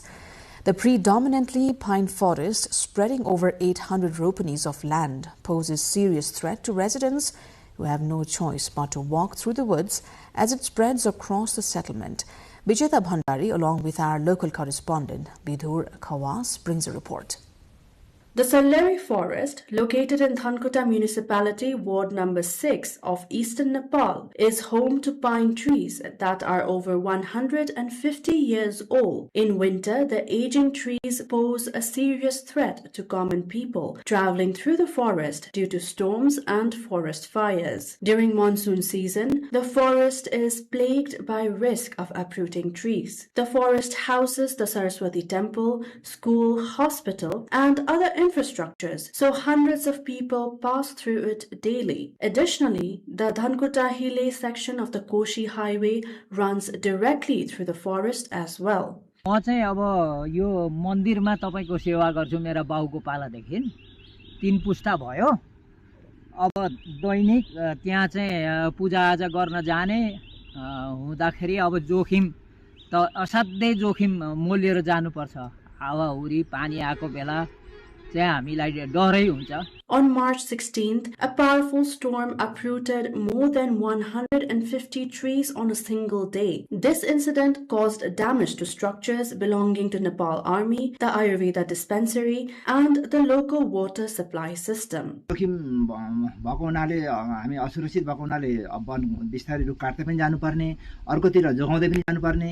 अब plantation गर्नुपर्ने नयाँ बिरुवाहरु पनि रोप्दै जानुपर्ने अब नयाँ बिरुवा रोप्ने काम पनि भइरहेछ हैन अब होला उहाँहरुको अभिप्राय एकैताली निमेटन नपार्ने उर्गाउँदै पनि जाने अनि काट्दै पनि जाने अब तर बाटाको छेउछाउको चाहिँ पहिले काट्दै हुन्थ्यो. Dhankuta's Division Forest Office has implemented a 40-year regeneration plan. According to the officials, this regeneration policy aims to remove aging trees and plant new saplings to conserve the forest, while also reducing risk to human life.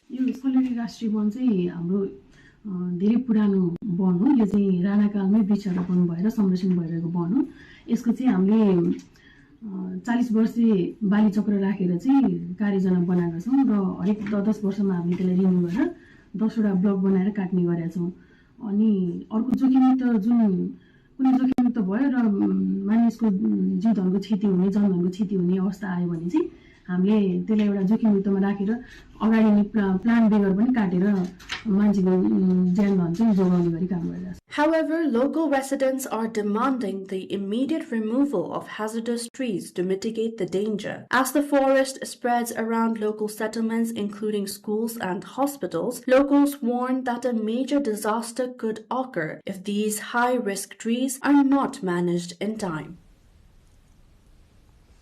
58 farmers in eastern Nepal's Taksar district were honored with cash prizes.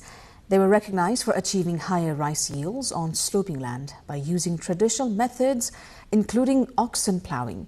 This recognition has encouraged local farmers and villagers, and the number of farmers achieving higher rice production has been increasing every year. Rojina Rai with our local correspondent Vijayabodh Lawati brings the report. In Taksar, eastern Nepal, farmers are being honored for achieving high paddy production through traditional ox plow farming, while also promoting indigenous agricultural practices. As part of local government's ongoing efforts to prevent the land from lying fallow and to maximize the use of fertile soil, the Falgunanda Rural Municipality has recognized hardworking farmers by providing cash incentives. This year, Dipsang Chemjong emerged as the highest paddy producer, harvesting an impressive 229 muri, over 16,000 kilograms of rice. Along with him, 57 other farmers were also recognized and awarded cash prizes. The initiative has motivated farmers across the region. Many have become more enthusiastic, leading to healthy competition and increased agricultural production in the region.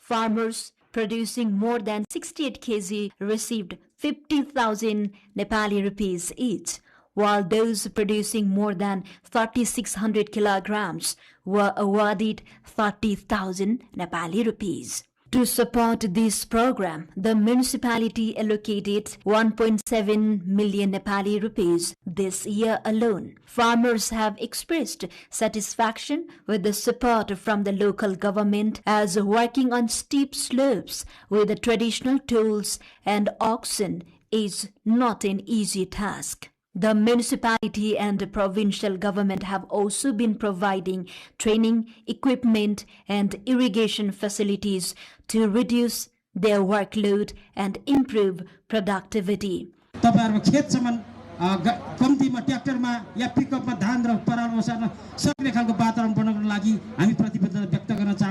Officials report that since the introduction of these incentives, the number of paddy producing farmers has steadily increased, bringing the municipality closer to self-sufficiency in rice production. In addition, more than 50 million Nepali rupees is being invested each year to develop agricultural zones and ensure the fertile land is effectively utilized. Rosina Rai with BJ Botlawati from Taksar, reporting for NTV World. International news lined up next, but before that, a quick recap of the headlines.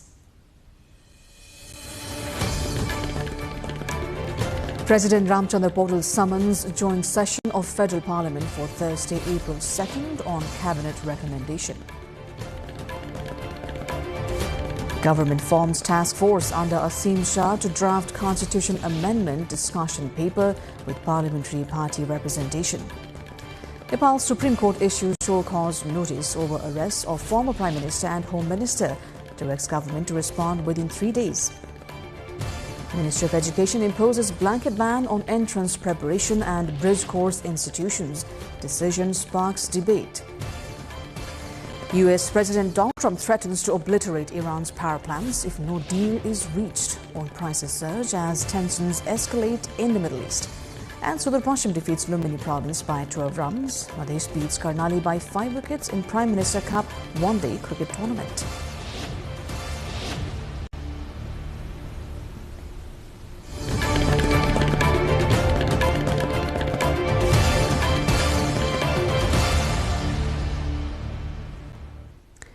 Pakistan has said it is ready to host meaningful talks to end the US-Israeli war on Iran after diplomats from Saudi Arabia, Egypt and Turkey are in Islamabad in a bid to de-escalate the conflict. The two-day talks in the Pakistani capital began on Sunday and are being led by Pakistani Foreign Minister Mohammad Ishaqdar, who said after the meeting that they had covered possible ways to bring an early and permanent end to the war in the region, as well as potential US-Iran talks in Islamabad. It was not immediately clear if the US and Iran had agreed to attend any talks. The Egyptian Foreign Ministry also said in a statement that the ministers had discussed ways to enhance cooperation amid the ongoing conflict. In the meantime, the dollar has reached nearly 10-month high today and heading for its biggest monthly gain since last July as mixed signals from Iran and the US dimmed hopes of a possible quick end to the Middle East conflict. The dollar has benefited from its safe haven status since early March, with higher oil prices and insulating the US as a net crude exporter. Markets have been rattled this month after the Iran conflict effectively shut the Strait of Hormuz, a choke point for about a fifth of global oil and gas flows, driving Brent crude toward a record monthly rise.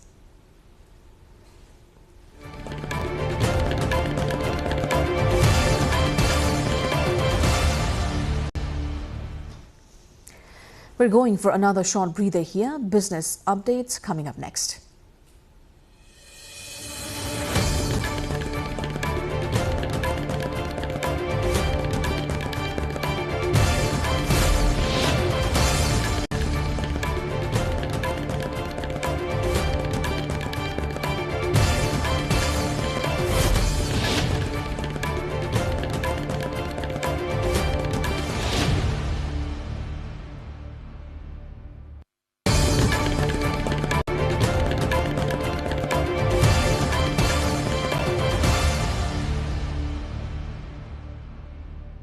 The World Trade Organization's ministerial meeting ended in the early hours of Monday morning without reaching a deal to extend a moratorium on e-commerce tariffs or on a broader reform work program for the beleaguered global trade rules body. Director General Ngozi Okonjo-Iweala said ministers from the 166-nation global trade body had kept working as the four-day meeting in Cameroon ran into overtime on Sunday, but she finally called time overnight. Okonjo-Iweala suggested that members use the draft text developed over the 4 days of ministerial discussions to finalize agreements on outstanding issues in further discussions at WTO headquarters in Geneva. Washington was pushing for a far longer horizon for the e-commerce moratorium, with U.S. negotiators seeking a 10-year commitment. Brazil threw a last-minute spanner in the works and was vetoing efforts to extend the moratorium altogether.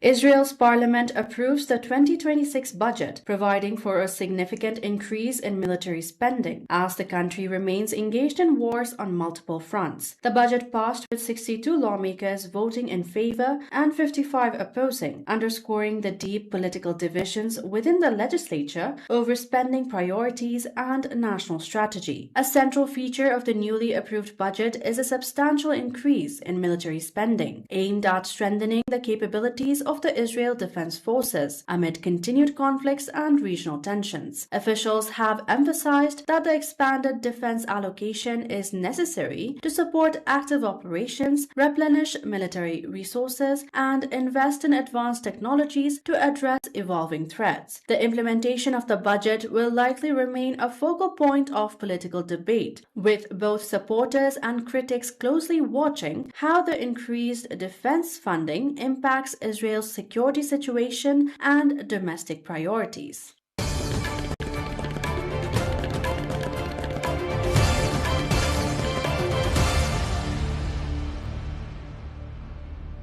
China's first automated humanoid robot manufacturing line with an annual capacity of 10,000 units went into operation in Foshan City, South China's Guangdong province. This marks a major step forward in China's efforts to achieve mass production of humanoid robots, a strategic sector underlined in the 15th Five-Year Plan for Economic and Social Development. The line, featuring 24 digitalized precision assembly processes, can produce a humanoid robot every 30 minutes on average, boosting the efficiency by over 50% compared with traditional manufacturing methods. A total of 77 procedures are in place to test the safety performance of the components and finished units, ensuring the stability and reliability of each robot rolling off the line. The line also features high flexibility, capable of mixed model and multi-unit assembly.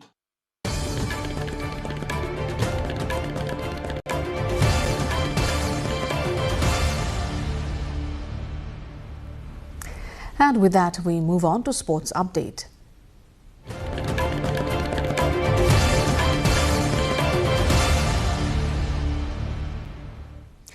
Nepal will play its final match of the AFC Asian Cup qualifiers against Laos tomorrow. The match between Nepal and Laos will kick off at 5:45 p.m. Nepal time at the new Laos National Stadium. At a pre-match press conference, Nepal national football team coach Guillermo Arena said the team is fully prepared for the game against Laos. He added that the squad has a balance of young and experienced players. 5 players have received their first call-up to the national team: Yuvraj Khadka, Pemba Dorje Lama, Roman Bhujel, Milan Rai and Yogesh Dhimal. Both Nepal and Laos are playing their final match of the qualifying campaign. With 5 points each in Group F, both teams have already been eliminated from AFC Asian Cup qualification. The match, which could have been played in Nepal, is being held in Laos after Taksar Stadium was declared internationally unfit. Now, 3/4 of fans of Premier League clubs are against the use of video assistant referee, according to a survey by the Football Supporters Association. Just under 8,000 fans responded to the survey, which asked supporters of the 20 sides in this season's top flight for their views on VAR. Of those asked, 90% disagreed that the introduction of the technology in the Premier League has improved match-day experience. 91% believe VAR has harmed the spontaneity of goal celebrations. The fans surveyed by the FSA span all 20 Premier League clubs, and the majority are regular match goers, with more than half saying they attend at least 15 games a season.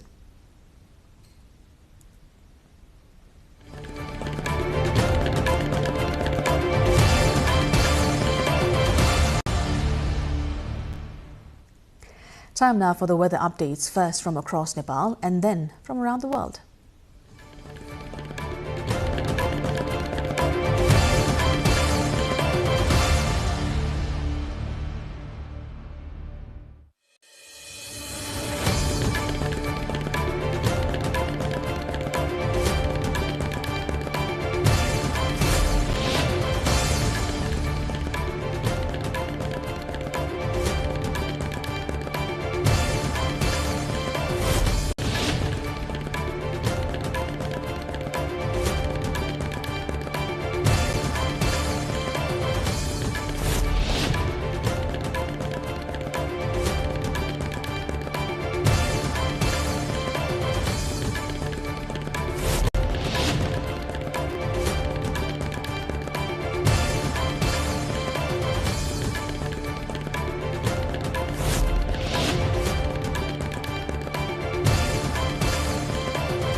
And before wrapping up, a reminder of the top stories this hour.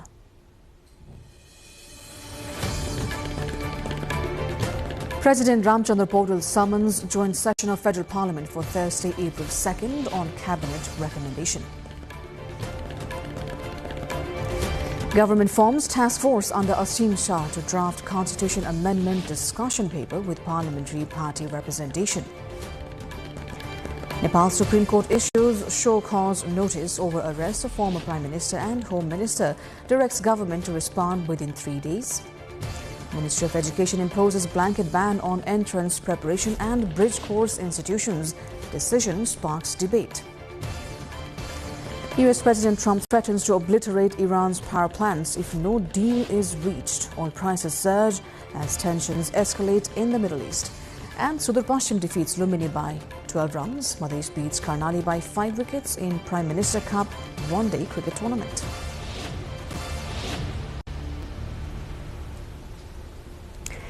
And that brings us to the end of this edition of NTV World News Hour. Do join us through our social media pages and also get the latest update from our official website, nepaltelevision.com. I'm Sarah Sapsanamarai. Thanks for staying with us. Good night.